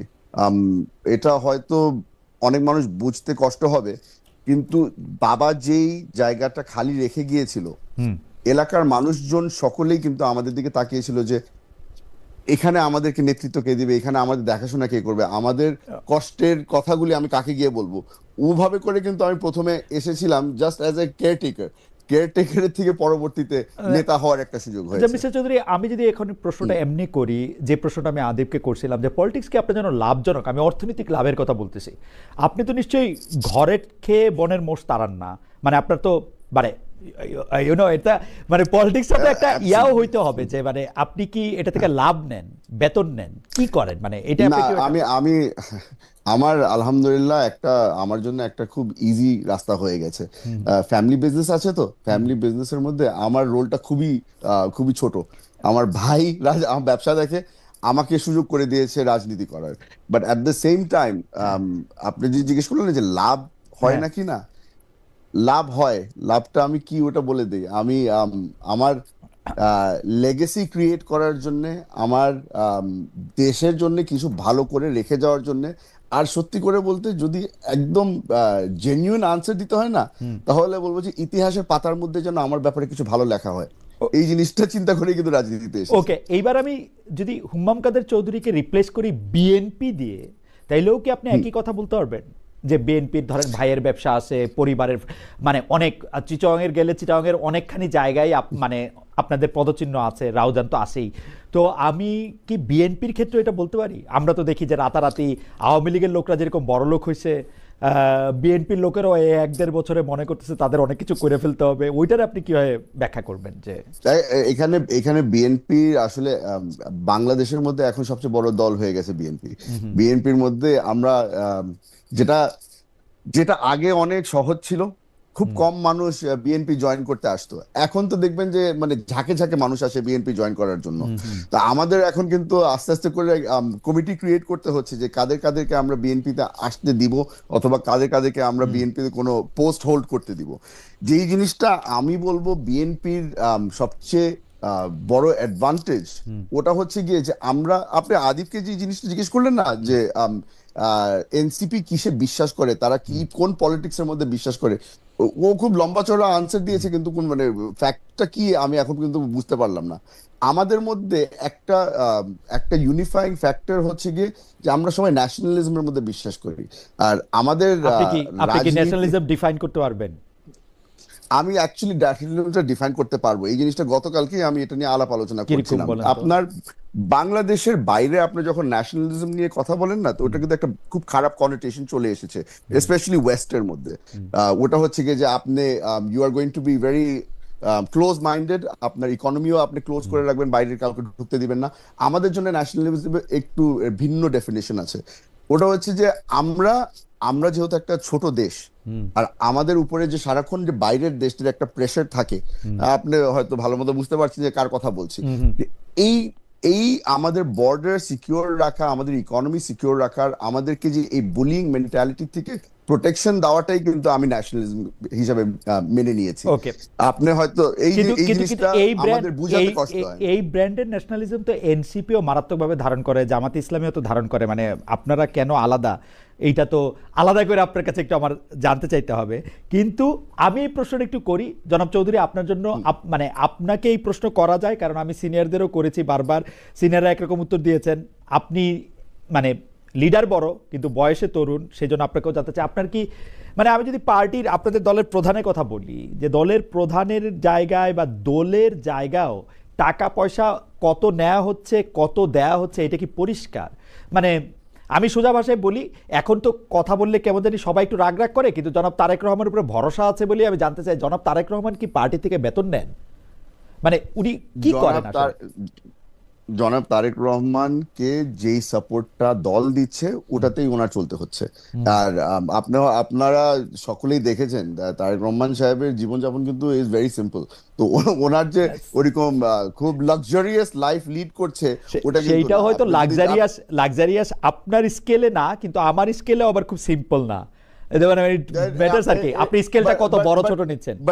না, আমি আপনার সাথে একমত। এখানে আপনি যদি আমাকে বলেন যে তারেক রহমান সাহেব একটা বড় গাড়ি চালাচ্ছে, জি জি জি, না উনি একটা বড় গাড়ি চালাচ্ছে, আমি আপনাকে বলতে পারবো যে বড় গাড়িটা কিন্তু লিসে নেওয়া, আর লিসের মান্থলি পেমেন্টটা আমরা দল দিই। না, ওইটা অনেক। কিন্তু আমি যেটা আশা করব যে আমি যখন মানে জানতে চাইবো, তখন যেন জানতে চাইতে পারি যে মানে আসলে এটা কোত্থেকে কি হইতেছে। আমরা নতুন Absolutely, বাংলাদেশ আর বলতে এই সেইটাই জিনিসটা বুঝি, নতুন জি বাংলাদেশ বলতে সেরকমই বুঝি, একটা পরিবারের কাছে অনেক খালেদ ভাই, জি। আপনি হয়তো রিসেন্টলি দেখেছেন আমাদের বাংলাদেশ জাতীয়তাবাদী দলের ওয়েবসাইটটা কিন্তু রিলঞ্চ করা হয়েছে, আর হুম, ওটার মধ্যে আমাদের একটা নতুন সেকশন করা হয়েছে, যে জিনিসটা is a donation page. Hmm. আর ডোনেশন পেজটার মধ্যে কিন্তু আমরা উল্লেখ করে দিয়েছি যে পার পার্সন কতখানি ডোনেট করতে ওকে। পারবে, ওটার মধ্যে ক্যাপ দিয়ে দেওয়া হয়েছে, এবং আপনাকে কিন্তু অনলাইন রিসিট দিয়ে দেওয়া হচ্ছে ইমিডিয়েটলি। তো ও আমাদের কিন্তু ওই ট্রান্সপারেন্সিটা আমরা বাড়াতে চেষ্টা করছি, যে যত বেশি আমরা ট্রান্সপারেন্ট হতে পারবো তত হয়তো মানুষজন আমাদের উপরে ভরসা বেশি করতে পারবে। আমাদের প্রবলেম হয়ে গেছে যে অন্যান্য দলগুলি কিন্তু এখনো ওই ধরনের ট্রান্সপারেন্সি, ওই ধরনের স্টেপ এখনো নেওয়া শুরু করে নাই ট্রান্সপারেন্সির জন্য। ওকে, আপনাকে থ্যাংক ইউ মিস্টার চৌধুরী। আমাদের একজন দর্শক মোহাম্মদ জাবেদ আমাকে প্রশ্ন করেছেন, খালেদ শেখ হাসিনা কি সাক্ষাৎকার জন্য আপনাকে তারিখ দিছে? না ভাই, দেয় নাই। আমি একটু জনাব আরিফুল ইসলাম আদিবের জুলাই শহীদ মুগ্ধের ভাই জনাব স্নিগ্ধ বিএনপিতে যোগদান করেছেন। বিএনপি থেকে 237টা আসন থেকে প্রার্থী ঘোষণা করার পর একটা অবশ্য বাদ দেওয়া হয়েছিল, 236টা বাদ ঘোষণা করার পর ফাঁকা রাখা আসন কোনোটি মাহফুজ আলম, মানে বর্তমান যে উপদেষ্টা আছেন জনাব মাহফুজ আলম এবং উপদেষ্টা জনাব মোহাম্মদ আসিফ মোহাম্মদ সজীব ভুঁইয়ার জন্য খালি রেখেছে কিনা এ নিয়েও আলোচনা আছে। এসব নিয়ে কি বলবেন? দুইজন ছাত্র প্রতিনিধি কি নির্বাচনী সরকারে থাকছেন? তাদের মধ্যে একজন জনাব আসিফ মোহাম্মদ সজীব ভুঁইয়া কিন্তু আমাকে বলেছিলেন যে আমি এখন নির্বাচন করি আর না করি, নির্বাচনের কাছাকাছি সময় আমার আর রাষ্ট্রীয় ক্ষমতায় থাকা উচিত হবে না। তারা পদ ছাড়ার ব্যাপারে আপনাদের পার্টিতে কোনো আলোচনা আছে কিনা? আমি আরেকটু যোগ করতে চাই, অনেকেই বলে থাকেন আপনাদের দলের গুরুত্বপূর্ণ কিছু সিদ্ধান্ত নাকি মন্ত্রীপাড়ায় হয়ে থাকে এখনো। এটি কি আসলে ঠিক কিনা, যে মানে মন্ত্রীপাড়া বলতে উপদেষ্টাদের বাসায় বা উপদেষ্টাদের পৌরোহিত্যে হয় কিনা সেটি? তারা কি পদ ছেড়ে এসে বিএনপির হয়ে নির্বাচন করবেন, আপনাদের হয়ে নির্বাচন করবেন, রাজনীতিই করবেন না, সেটা যদি একটু বলেন। শহীদ মুগ্ধের ভাই যিনি আছেন, আমরা জুলাই আগস্ট আন্দোলনে দেখেছিলাম যে মুগ্ধের শহীদ হওয়াটা আমাদের সবার মধ্যে একটা বড় প্রভাব রেখেছিল। সেখানে স্নিগ্ধের বিএনপিতে যোগ দেওয়া নিয়ে আপনারা আসলে একটু মন খারাপ করেছেন কিনা, পিছিয়ে পড়েছেন কিনা? প্রথমত বিষয় যেটা হচ্ছে, আপনি একসাথে অনেকগুলো প্রশ্ন করছেন। আপনি স্নিগ্ধ দিয়ে শুরু করেন, আমি আপনাকে মনে মনে করে দিব। আচ্ছা, স্নিগ্ধ জি দিয়ে জি। শুরু করেন। জি। স্নিগ্ধের ইস্যুটি, যে বিষয়টি হচ্ছে যে স্নিগ্ধ তিনি তার শহীদ হওয়ার পরবর্তীতে আমি দেখছি তারা অনেকগুলো দায়িত্ব পালন করেছেন। বিশেষ করে জুলাই স্মৃতি ফাউন্ডেশনের সেখানে তিনি দায়িত্ব ছিলেন, সিইও দায়িত্ব ছিলেন।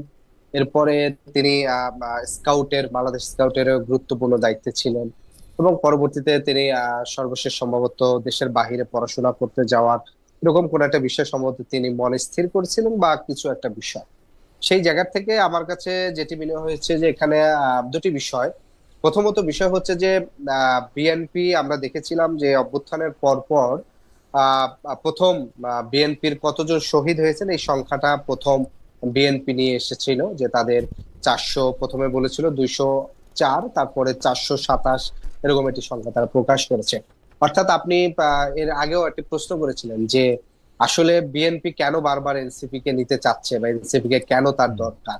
আমার কাছে যেটি মনে হচ্ছে যে বিএনপির একটা ভিতর থেকেও একটা জিনিস হচ্ছে যে, যেহেতু দেখেন আজকেও তাদের মানে বিএনপির মনের ভিতরে যেই বিষয়টা, সেটা অনেক সময় তাদের আহ আহ অবচেতন মনে বের হয়ে যায়। যেমন ধরেন আজকে তাদের বিএনপির স্থায়ী কমিটির সদস্য আমির খসরু ভাই বলছেন যে কমিশন, ঐকমত্য কমিশন টমিশন এগুলো আমরা বুঝি না, আমরা 31 দফা অনুযায়ী আমরা আমাদের রাষ্ট্র চালাবো। তার পূর্বে আপনার হচ্ছে তাদের আরেকজন স্থায়ী কমিটির সদস্য, তিনি বিশেষ করে মেজর হাফিজউদ্দিন, তিনি বলেছিলেন যে সনদ টনদ এগুলো পরের হিসাব, আগে নির্বাচন করতে হবে, নির্বাচনের সব সমাধান। তো এই যে বিএনপির অন্তরে আসলে জুলাই সনদের বাস্তবায়ন নিয়ে তার মনে যে একটা দ্বিধা আছে কিংবা হচ্ছে সংশয় আছে, সেইটাকে ঢাকার জন্য তারা নানাভাবে যারা অভ্যুত্থানের ফেস আছে তাদেরকে তাদের পার্টিতে অ্যাকোমোডেট করা বা পার্টির সাথে এলাই দেখানোর জন্য তাদের আপ্রাণ চেষ্টা থাকে। সেই চেষ্টার একটা ধারাবাহিকতা ফল হিসাবে তারা সর্বশেষ আপনার হচ্ছে স্নিগ্ধকে হচ্ছে তাদের দলীয় যে সদস্য ফর্ম সেটা পূরণ করে খুব সম্ভবত তাকে মেবি নির্বাচনের জন্য প্রস্তুত করতেছে। এটি আমার কাছে মনে হচ্ছে যে তাদের সেই চেষ্টা জায়গা থেকে। আপনাকে একই প্রস্তাব দিলে আপনি কি যাবেন? কাকে? নো, বিএনপির সাথে আমার যাওয়ার কোনো সুযোগই নেই, সেটি জামাতও নেই এবং আগে যদি- আওয়ামী লীগও নেই। যদি কারণ NCP যদি যায়- আমি বলি ভাই, যদি এনসিপি আমি যায়, আপনার যদি না না NCP যায়- এখানে বিষয় হচ্ছে কি ভাই, বিএনপির সাথে যাওয়া মানে এখানে বিএনপির সাথে আমরা বিএনপির রাজনীতি করতে যাচ্ছি না। হ্যাঁ, আমরা বলছি বাংলাদেশে জুলাই সনদের বাস্তবায়নের ক্ষেত্রে হ্যাঁ, হ্যাঁ। যেই দল সবচেয়ে বেশি আন্তরিক হবে, উদার হবে, এই দলের সাথে আমাদের একটা রাজনৈতিক আপনাদের- বোঝাপড়া কিংবা হচ্ছে জোট হতে পারে। আপনাদের এটা জোট বলছি হইলে তো জুলাই আপনাদের সনদের আইনে। আপনাদের আমি যেটুকু বুঝি আর কি, আপনাদের জোট হলে সঙ্গে জি, সঙ্গে জি। আপনি দেখবেন যে বিএনপি অনেক আন্তরিক। না না না, এখানে সনদের বিষয়, সনদের সনদের বিষয়। বিষয় কিন্তু আমরা সনদের বাস্তবায়নের ক্ষেত্রে আমরা কিন্তু সেটি এখনো বিএনপির নীতি নির্ধারণের পর্যায়ে সেটি দেখিনি। কারণ বিশেষ করে উচ্চকক্ষ পিআর কিংবা মৌলিক সংস্কার বেশ কিছু প্রশ্নতে আমরা দেখেছি যে বিএনপি এখন পর্যন্ত তারা রিজিড এবং হচ্ছে সর্বশেষ আপনারা গেলে দেখবেন এক সবকিছু সপ্তাহ ঠিক হয়ে time গেছে, আপনারা গেলে দেখবেন সবকিছু ঠিক হয়ে গেছে। হাওয়েভার আপনি স্নিগ্ধের বিষয়টা পরিষ্কার করেছেন। আপনি যদি এখন বাকি দুইটা বিষয় বলেন, ছাত্র উপদেষ্টা, জি, ছাত্র উপদেষ্টারা কি ছাত্র আসলে উপদেষ্টা দিছে। ছাত্র উপদেষ্টা কি প্রথমত- এখনো সরকারে থাকা ঠিক হচ্ছে কিনা, তাদের জন্য আসলে বিএনপি জায়গা খালি রাখছে কিনা, এটাও যদি একটু বলতেন। মন্ত্রী এটি পাড়াতে আসলে প্রথমত হ্যাঁ আমি বলি বিষয়টা আপনি যেটি বলছেন যে মন্ত্রীপাড়া থেকে এনসিপি পরিচালিত হয় কিনা, দেখেন এটি একটি কি বলে রাজনৈতিক ভাবে হচ্ছে এনসিপি কে বলার জন্য একটা বক্তব্য। কারণ হচ্ছে এনসিপির মন্ত্রীপাড়া থেকে কখনোই এনসিপি পরিচালিত হয় না। কারণ আপনি এখানে একটি বিষয় হচ্ছে যে এনসিপি কোনো একক ব্যক্তি নির্ভর দল না, যে ওই এক ব্যক্তি শুধু মন্ত্রীপাড়ায় আছে তার কথা মতন এনসিপি চলতেছে না। এনসিপির একটা আহ্বায়ক কমিটি আছে, তার সর্বোচ্চ রাজনৈতিক পরিষদ আছে, তার নির্বাহী কমিটি আছে 55 সদস্যের, এবং তার সর্বশেষ আপনার সর্বোচ্চ যেটা কেন্দ্রীয় কমিটি আছে 210 সদস্যের। এনসিপি যখন একটা রাজনৈতিক সিদ্ধান্ত নেয় সেটা তার রাজনৈতিক পরিষদ আলোচনা করে একটা সিদ্ধান্ত নেয় এবং সেটা পরবর্তী নির্বাহী কমিটি এবং কেন্দ্রীয় কমিটির মাধ্যমে আলোচনা এটার মধ্যে করে মাহফুজ সেটা সাহেব বা আসিফ চূড়ান্ত সাহেব করে। কোনো রোল প্লে করেন না? না না তারা এখানে কোনো ধরনের রাজনৈতিক সিদ্ধান্ত নেওয়ার ক্ষেত্রে তারা কোনো ধরনের রোল প্লে করেন না, প্রভাবিত করার চেষ্টা করতে পারেন না, কিংবা হচ্ছে আপনার সরি দুঃখিত, নো প্রবলেম। যে আপনার সেই জায়গাটিতে তাদের এই সুযোগটি হয় না কখনো। তারা কি এনসিপিতে ফিরে আসবেন যখন সরকার ছেড়ে দিবেন, নাকি BNP তারা কোথায় নির্বাচনটা করবেন এটি আসলে খুব একটা জটিল প্রশ্ন। কারণটি হচ্ছে যে আমরা দেখলাম বিএনপি খুব কড়াভাবে গত নভেম্বর ডিসেম্বরে গত সেপ্টেম্বরেও তারা হচ্ছে উপদেষ্টা আসিফ, মাহফুজ এবং হচ্ছে খলিল রহমান তিনজনের নাম ধরে তাদের পদত্যাগ ছিলেন। এরপরে দেখলাম যখন সরকার নির্বাচনের একটা ডেট আপনি শরৎচন্দ্র পড়েছেন না, বৃহৎ প্রেম শুধু কাছেই টানে না দূরেও ঠেলিয়া দেয়। ঠিক বৃহৎ আছে, প্রেম যে তারা হচ্ছে দেখলাম যে তারা হচ্ছে পদত্যাগ চেল, এরপর দেখলাম যে তারা সেই পদত্যাগটা চাচ্ছে না। আবার উপদেষ্টা আসিফ মাহমুদ তিনিও বলছেন তিনি স্বতন্ত্র নির্বাচন করতে পারেন। ফলশ্রুতিতে যেহেতু এনসিপির আপনার হচ্ছে যে ছাত্র উপদেষ্টা যে দুজন আছেন তাদের এখনো আমি বলি একটু ভাই, তাদের জি বলেন আপনি। জি দুঃখিত, সরি অসুস্থতায় আসলে না ইটস ওকে, আমারও কি অবস্থা, জি বলেন।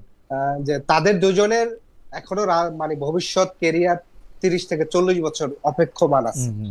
ফলশ্রুতিতে তাদের রাজনৈতিক কেরিয়ারটা তারা কিভাবে দেখতেছেন, রাজনৈতিক ভীষণটা রাজনৈতিক কেরিয়ারটা, এটা একান্ত তাদের ব্যক্তিগত সিদ্ধান্তের বিষয়। কিন্তু আমার একটা প্রশ্ন আছে ব্যক্তিগত সিদ্ধান্তের ব্যাপার, কিন্তু তারা যে এনসিপির বাইরে চিন্তা করতে পারতেছেন, এইটা কিরকম? এনসিপির বাইরে কি তাদের চিন্তা করতে পারার কথা? এনসিপির বাহিরে চিন্তা করতে পারাটা মানে এনসিপির আদর্শ তাদেরকে টানতেছে না, এটা কিরকম কথা হলো? না এনসিপির আদর্শ টানতেছে বিষয়টি সেরকম না। এনসিপির এখানে রাজনৈতিক ভাবে যে পথ চলা শুরু করেছে সেই পথ চলার প্রতি তো তাদের এক ধরনের অ্যাফিনিটি তারা ফিল করবেন, কিন্তু দিন শেষে তো প্রত্যেকে তারা আবার ব্যক্তিগত একটা রাজনৈতিক ভীষণ থাকে। কারণ এখানে এনসিপির কিন্তু একক কোনো রাজনৈতিক দর্শন নাই, এটা কিন্তু একটা সম্মিলিত ভাবে রাজনৈতিক ফিলোসফি। ফলে মাহফুজের তার একটা নিজস্ব রাজনৈতিক ফিলোসফি আছে, আসিফ মাহমুদ তার একটা নিজস্ব রাজনৈতিক ফিলোসফি আছে, নাহিদ ইসলামের আছে, এখানে হাসনাত আব্দুল্লাহ বলেন, তাসলিম জারা বলেন, সামান্তি শারমিন নিবা, প্রত্যেকের আছে। আমাদের এখানে সবাই ফিলোসফির একটা কমন আলাপ আলোচনার মাধ্যমে একটা সিদ্ধান্ত একটা আগানো হয়। ফলশ্রুতিতে সে যদি দেখে যে তার ফিলোসফিটা এনসিপিতে আসলে এখানে ভালোভাবে তাহলে সে আসবে। জনাব আদিব খুবই চমৎকার উত্তর দিচ্ছেন, মানে আমি মুগ্ধ আপনার উত্তরে, যে আসলেই যে আমার সাথে যদি আদর্শের হিসাবে যদি আমাকে অনেক কিছু করতে, তাহলে আমি বাইরে যেতেও পারি। জনাব আদিব আপনাকে ধন্যবাদ, আপনি একটু রেস্ট করেন। দুটি মন্তব্যের ক্ষেত্রে, দর্শকের দুটি মন্তব্যের ক্ষেত্রে আমি দৃষ্টি আকর্ষণ করতে চাই জনাব চৌধুরী, একটি আপনার জন্য, একটি আমার জন্য। আমারটা আমি আগে পড়ি। ইনার নাম হচ্ছে সাব্বির আহমেদ কাউসার। উনি বলছেন খালেদ মহিউদ্দিন আহ, আপনি বাংলাদেশে কোন এজেন্সির হয়ে কোন এজেন্ডা বাস্তবায়নের জন্য গিয়েছিলেন এবং তাতে কতখানি সফল হয়েছেন? আচ্ছা, এই প্রশ্নের উত্তর দিতে হয় যে আমি কোনো এজেন্সির মানে আমি আমার দেশে গেছি, এজেন্সির এজেন্ডা বাস্তবায়ন কেন করতে হবে সেটা জানি না, সফল হয়েছে কিনা তাও জানি না, মানে যেহেতু বাস্তবায়ন করতে হয় না। আর জনাব সাবির আহমেদ কাউসার এই প্রশ্নটি অসংখ্যবার করছেন, সেজন্য আমার এটা দেখা হয়েছে। আর রায়ান এফেক্টস উনার প্রশ্নটা জনাব হুমাম কাদের চৌধুরীর জন্য, উনিও অসংখ্যবার এই প্রশ্নটা করছেন। উনি বলছেন বাংলাদেশ আজব একটা দেশ যেখানে অ্যাটর্নি জেনারেল বিএনপি থেকে ইলেকশন করতে চায়, এই টপিকে কেউ কথা বলে না। আপনি যদি একটু বলতেন জনাব চৌধুরী, এইটা কি ঠিক দেখা যাচ্ছে, ভুল দেখা যাচ্ছে? আমি অবশ্য ব্যক্তিগতভাবে মনে করি যে অ্যাটর্নি জেনারেলের মতো পোস্টে যারা রাজনীতি করবেন বা করেন তারাই আসতে পারেন, কিন্তু এই সরকারের অ্যাটর্নি জেনারেল কেন বিএনপির একজন রাজনৈতিক নেতা হলেন সেটা আমি খুব ভালো বুঝতে পারি না। মানে আপনার কাছে কি মনে হয় যে আসলে এনসিপি যে অনেকবার অভিযোগ করেছে যে এই সরকারের মধ্যে বিএনপির লোক অনেক আছে, এইটা কি খুব মানে কি বলবো, এটা কি খুব প্রকাশ্যে প্রকাশ হয়ে পড়লো কিনা, মানে একটু আড়াল আবডাল থাকলে ভালো হইতো কিনা? না, দেখেন, আমাদের অ্যাটর্নি জেনারেল সাহেব উনি বলেছেন যে উনি ইলেকশন করতে চান, আর ইলেকশন করার তফসিল ঘোষণার আগে উনি হয়তো পদত্যাগ করে তারপরে উনি ইলেকশন করবেন, ওটাও বিএনপির হয়েই ইলেকশন করবেন, ওই জিনিসটা হয়তো উনি অলরেডি বলে ফেলেছে। জি। এখন এই জিনিসটা সঠিক হলো কি হলো না, এটা তো আমি মনে করি যে একই কাতারে প্রশ্নটা করা উচিত ছিল যে আপনার বাকি উপদেষ্টারাও যারা বর্তমানে দেশ পরিচালনা করছে তারাও পদত্যাগ করে তারা এনসিপি জয়েন করে বা অন্যান্য কোনো দল জয়েন করে কোনো প্রভাব ফেলবে না কিনা, তোরা এই জিনিসটা সঠিক কিনা, এই জিনিসটা আমার মনে হয় যে জনগণের উপরে ছেড়ে দেওয়া উচিত। হাউএভার, আপনি যেহেতু একজন আইনজীবী মানুষ, আপনি জানেন যে এখানে লিগ্যাল কোনো বাইন্ডিংস নেই যে তারা এটা করতে পারবে না। আমি কিন্তু এটা আমি এটা আইনজীবী আপনি না, আইনজীবী না, মানে সাংবাদিক। আইন আমি না, এটা এটা এটা এটা আসলে এটা আসলে ভবিষ্যতের জন্য আলাপ আলোচনার জন্য তোলা থাক। জনাব আসাদুজ্জামান আমারও খুব ঘনিষ্ঠ জন, আমি তার সাফল্য কামনা করি, কিন্তু এই প্রশ্নটি তাকে চিরকালই এটার উত্তর দিয়ে যেতে হবে। আপনার জন্য আমার আমার মনে হয় যে খালেদ ভাই এই জিনিসটা আপনি সঠিক ধরেছেন যে এই আমার হয়তো বলাটা ঠিক হবে না, হয়তো আনপপুলার একটা জিনিস হয়ে যাবে। হাউএভার, এই জিনিসটা is not a legal matter, it is a moral matter. এই জিনিসটা মরালি ঠিক আচ্ছা, নাকি না, এটাই হলো কি আপনার আসল প্রশ্ন। মোরাল ব্যাপার তো আরো মারাত্মক ব্যাপার হলো লিগ্যাল ব্যাপারের চেয়ে। However, Correct. আমি আপনার জন্য যে প্রশ্নটি করতে চাই যে জি। ফেব্রুয়ারি মাসে নির্বাচন না হওয়ার আগ পর্যন্ত বিএনপির মধ্যে জাতীয় নির্বাচনে, মানে যখন পর্যন্ত আসলে সরকার থেকে বড় করে ঘোষণা করা হয় নাই যে ইলেকশনটা ফেব্রুয়ারিতে হবে, সেই সময় জাতীয় নির্বাচন নিয়ে অনেক ধরনের সংশয় সন্দেহ সেটা ছিল। সরকার প্রধান অনেকবার বলার পরও সে সন্দেহ কাটছিল না।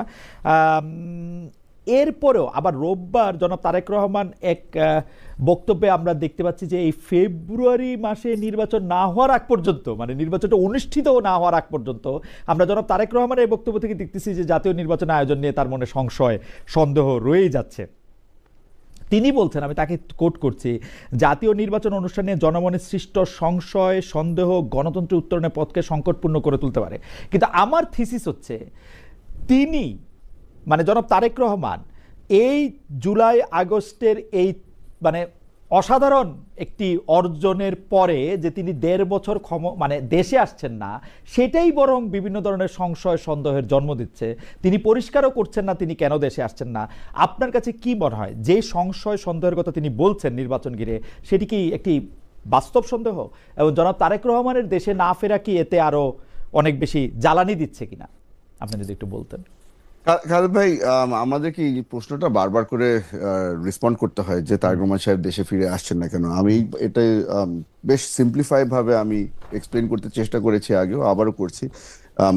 তারেক রহমান সাহেব বর্তমানে বাংলাদেশের সবচেয়ে বড় দলের প্রধান, এবং উনি যদি জুলাই অগস্ট মাসে যদি উনি বাংলাদেশে ফিরে চলে আসতো, অগস্ট 5 পরে যদি বাংলাদেশে ফিরে চলে আসতো, আমার মনে হয় যে পলিটিক্যাল স্টেবিলিটিটা যেটা ইউনূস সাহেব ক্রিয়েট করতে পেরেছে ওইটা হয়তো একটু আনস্টেবল হয়ে যেত। এখানে সকলেই অপেক্ষায় থাকতো যে ইউনূস সাহেব যেই সিদ্ধান্তই দেয় না কিনা ওটার পরে তারেক রহমান সাহেবের মতামত কি। তো আমার মনে হয় যে এই স্টেবিলিটিটা ক্রিয়েট করে রাখার জন্যই কিন্তু তারেক রহমান সাহেব দেশে ফিরে আসেননি। এখন আসি যে এই সংকটের ব্যাপারে, অথবা যেই আমরা যে এখন সিচুয়েশনের মধ্যে আছি, আমরা আন্তরিকভাবে কথা বলে এসেছি বর্তমান সরকারের সাথে, আমরা তো বারবার করে বলে এসেছি যে আমরা as soon as possible আমরা একটি ইলেকশন চাই। আমরা এই ফেব্রুয়ারি মাসের বিষয়টা কিন্তু এসেছিল কারণ জামাতে ইসলামী এই ফেব্রুয়ারি আলাপটা তুলেছিল। পরবর্তীতে আমরা বললাম যে ঠিক আছে, জামাতে ইসলামীর সাথে আমরা একমত হয়ে আমরা ফেব্রুয়ারি মাসের মধ্যে ইলেকশনটা চাই। আমাদের সাইডের থেকে কিন্তু আমরা যত আন্তরিক হওয়া যায় সম্ভব ছিল আমরা আন্তরিক ছিলাম। প্রবলেম হয়ে গেছে যে এখন বর্তমান সরকারের সাথে এনসিপি এবং অন্যান্য রাজনৈতিক দলের সাথে যে সম্পর্কটা আছে, আর আমি একটু অ্যাড করে দিতে চাই, আদিব সাহেব যে কথাটা বলেছে না যে ওনাদের আহ, যে অ্যাডভাইজাররা তাদের সাথে কি সম্পর্ক না সম্পর্ক, আমরা তো অলরেডি দেখে ফেলেছি যে এনসিপি যখন একটা দাবি করে ওই জিনিসটা বর্তমান সরকার অত ইজিলি ফেলে দেয় না।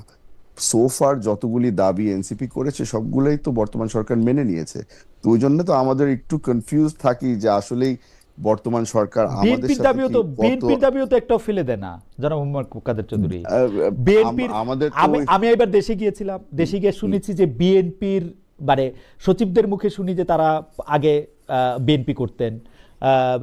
আমরা যে কোনো জায়গায় অ্যাটর্নি জেনারেলের কথা তো বললামই, ডিসিএসপিরা আগে বিএনপি করতেন বা ছাত্রদল করতেন বা মানে জামাতে ইসলামী করতেন, আপনার কাছেও নিশ্চয়ই বলে। সবই তো বিএনপি, আমি চারিদিকে তো বিএনপি আর জামাত ছাড়া কিছু দেখি না ভাই। খালিদ ভাই, আসলে আপনি যে কথাটা বললেন না, আই উইশ এই জিনিসটা বাকি সবাইরাও একটু ঠিক মতো বলতো আর শুনতো। কারণ এখন আমি যার সাথেই কথা বলি না কেন সবাই আমাকে এসে বলে যে আরে ভাই আপনি তো জানেন না, আমি তো 2002-এ বিএনপি করতাম। আরে 2002-এর পরে কই গেছিলেন আপনি, ঠিক না? তো এখন যতগুলি পেঙ্গুইন ছিল আওয়ামী কোট পরা সবগুলি এখন সাথে সাথে স্লিভ লাগায় ফেলছে আর সবাই এখন বলে যে আমরা সব বিএনপি। আমি তো এবার গিয়া সবাইকেই বিএনপি দেখলাম, সবাইকেই জামাত দেখলাম, গর্ব নিয়ে বলতেছে ছাত্রদল করতাম। তুমি একটু বলে দিও কারোর সাথে দেখা হইলে, হুম্মাম কাদের চৌধুরীকে একটু বললো আমাকে একটু প্রমোশন দিয়ে দিতে। সিরিয়াসলি ভাই, আমি গত বছর খানেকের মধ্যে আমি অনেক মানুষ এসে আমার সাথে দেখা করেছে, জড়ায় ধরে আমাকে কান্না করে বলেছে যে আমি আপনার বাবার সবচেয়ে পুরানো কর্মী, আমার বিশ্বাস করবেন না আমার উপর দিয়ে কত ধরনের নির্যাতন চলেছে। ওই লোকটা ঘরের থেকে বের হওয়ার সাথে সাথে আমি ফেসবুক খুলে দেখি যে তার সাথে হাসান মাহমুদের ছবি, শেখ হাসিনার ছবি, অন্যান্য তার ছবি। এই জিনিসগুলো এখন এই ভাওতাবাজ অনেক বেড়ে গেছে বাংলাদেশের মধ্যে। আর আপনি যে কথাটা বললেন না যে এই সেক্রেটারি বলেন আর অথবা এই সরকারি কর্মকর্তারা যারা আছে, এরা তো মানে প্রথম কাতারে দাঁড়ানো যে কবে বিএনপি জয়েন করবে। তো আমি এই জিনিসগুলো সবকিছু না, সেটাই আমার কাছে মনে হচ্ছে যে আমার কাছে মনে হয় যে এই বিষয়টা নিশ্চয়ই আপনারা খেয়াল করবেন যে আওয়ামী লীগের পতনের মূলে এরকম ভাবে পুরা দেশকে এক কেন্দ্রিক একটা সিও টাইপ একটা দেশ চালানোর ক্ষেত্রে সেটা রয়েছিল। এটা আপনাদের ক্ষেত্রে হবে কিনা বা আপনারা এরকম নেবেন কিনা সেটা নিশ্চয়ই আপনারা ভেবে দেখবেন। যাই হোক, আমি একটু আদিবের কাছে একটু আসতে চাই। জনাব আদিব, আপনি জানেন যে নিরাপত্তার প্রশ্ন যখন উঠতেছে তখন একটি কথা বারবার আসছে যে 9,000 মানুষকে অস্ত্র প্রশিক্ষণ দেওয়ার কথা বলা হচ্ছে, যেটা আসলে আপনারা এটাকে সাপোর্ট করেন কিনা, মানে একজন উপদেষ্টার কাছ থেকে এটা আমরা শুনছি, এটা আপনারা সাপোর্ট করেন কিনা, আপনারা এটাকে প্র্যাকটিক্যাল মনে করেন কিনা যে 9,000 মানুষকে অস্ত্রের প্রশিক্ষণ দিয়ে 300 আসনে কোনো কাজে লাগবে, আপনারা এটাকে কীভাবে দেখেন? আপনার কাছ থেকে যদি একটু ছোট করে শুনতাম। এটা আমাদের একজন দর্শকও প্রশ্ন করেছেন, আসলে 9,000 মানুষকে অস্ত্র প্রশিক্ষণ কেন দিচ্ছে সেটা নিয়ে প্রশ্ন করেন। এক আসনে 30 জন করে, 300 আসনে 9,000 অস্ত্র নিয়ে এনসিপির পক্ষে কি পাহারা দিবে জাতীয় ভোটে? আপনার কাছে একটু জানতে চাই জনাব আরিফুল ইসলাম আদিব। না, এটি কোনোভাবেই আসলে যে প্রশ্নটি তুলছে সেটির সাথে আসলে সামঞ্জস্যপূর্ণ না। কারণ আমি এখন ওই যে আপনি যেটি বললেন, আমি তো আমার দলের একটা গুরুত্বপূর্ণ জায়গায়, যে আমি কিন্তু এটা এখনো ইন ডিটেল জানি না বলতে এটা কবে আবেদনের লাস্ট ডেট, এটা নেওয়ার প্রক্রিয়া কি, কিংবা হচ্ছে ওটা কোন কেন্দ্রে, বিকেএসপির কোন কেন্দ্রে কতজন নিবে। তার মানে এটা হচ্ছে যে এটা নিয়ে আমরা এটা একটা সরকারের একটা অফিসিয়াল ডিসিশন, সরকারের মতন জায়গা থেকে একটা সিদ্ধান্ত নিয়েছে। তবে এখানে যে বিষয়টি হচ্ছে যে আমরা এই প্রক্রিয়াটার সাথে এনসিপির কোনো ন্যূনতম দূরবর্তী সম্পর্ক নেই। কারণ আপনি জাস্ট যদি এটা দেখেন, আমি বলি যে যুব ক্রীড়া মন্ত্রণালয়ের আন্ডারে সারা দেশে যুব উন্নয়ন কেন্দ্র আছে, সেই উন্নয়ন কেন্দ্রটিতে নানা ধরনের প্রশিক্ষণ দেওয়া, সেই প্রশিক্ষণগুলোতে কারা অংশগ্রহণ করে, এখানে পুরস্কার গুলা কারা পাচ্ছে, সেগুলো হিসাব করলে দেখবেন যে এদের সাথে আসলে এনসিপির আসলে কতটুকু সম্পর্ক। অধিকাংশ ক্ষেত্রে এনসিপির সাথে কোনোতম সম্পর্ক নেই, কারণ গভর্নমেন্টের মতো সিদ্ধান্ত নেয় এবং তার মতন করে বাস্তবায়ন করে, তার মতন করে বিজ্ঞাপন দেয়, সেখানে যারা আগ্রহী তারা তাদের মতন করে অংশগ্রহণ করে এবং তাদের মতন করে তারা সেই জায়গাটিতে কাজ করে। ফলশ্রুতিতে এটার সাথে এনসিপি কে মিলানো কোনোভাবেই না, বরঞ্চ যদি এটা তো আচ্ছা। এরকমও ঘটতে পারে যে ধরেন এই ৯,০০০-এর ভিতর দেখেছি যে ধরেন ছাত্র দলেরও তো অনেকে ট্রেনিং করতে পারে। ফলশ্রুতিতে যে আপনার আগ্নেয়াস্ত্র যে ট্রেনিং এখানে ১ সপ্তাহ বা ১৫ দিন বা ১ মাসের ট্রেনিং এ আচ্ছা। যে কেউ হচ্ছে, আমি বলি ভাই একটু ১ মিনিট। প্রথমত বিষয় হচ্ছে যে প্রশিক্ষণ তো আত্মরক্ষা এবং এটা শিখা মানে খারাপ কিছু না। আমি যখন বিশ্ববিদ্যালয়ে ছিলাম আমি তখন বিএনসিসি করেছি এবং বিএনসিসি তে আমার মনে আছে আমার ১ সপ্তাহের আমাদের সাভার বাইপাইলে একটা ট্রেনিং ছিল। সেখানে আমাদের ১০০ মিটার রেঞ্জের হচ্ছে আমাদের ৭ রাউন্ডের ট্রেনিং করাচ্ছে। তার মানে সেই ট্রেনিং করাচ্ছে মানে কি আমি কি মানে পিস্তলের মালিক হয়ে গেছি, আগ্নেয়াস্ত্রের মালিক না, মালিক হলো।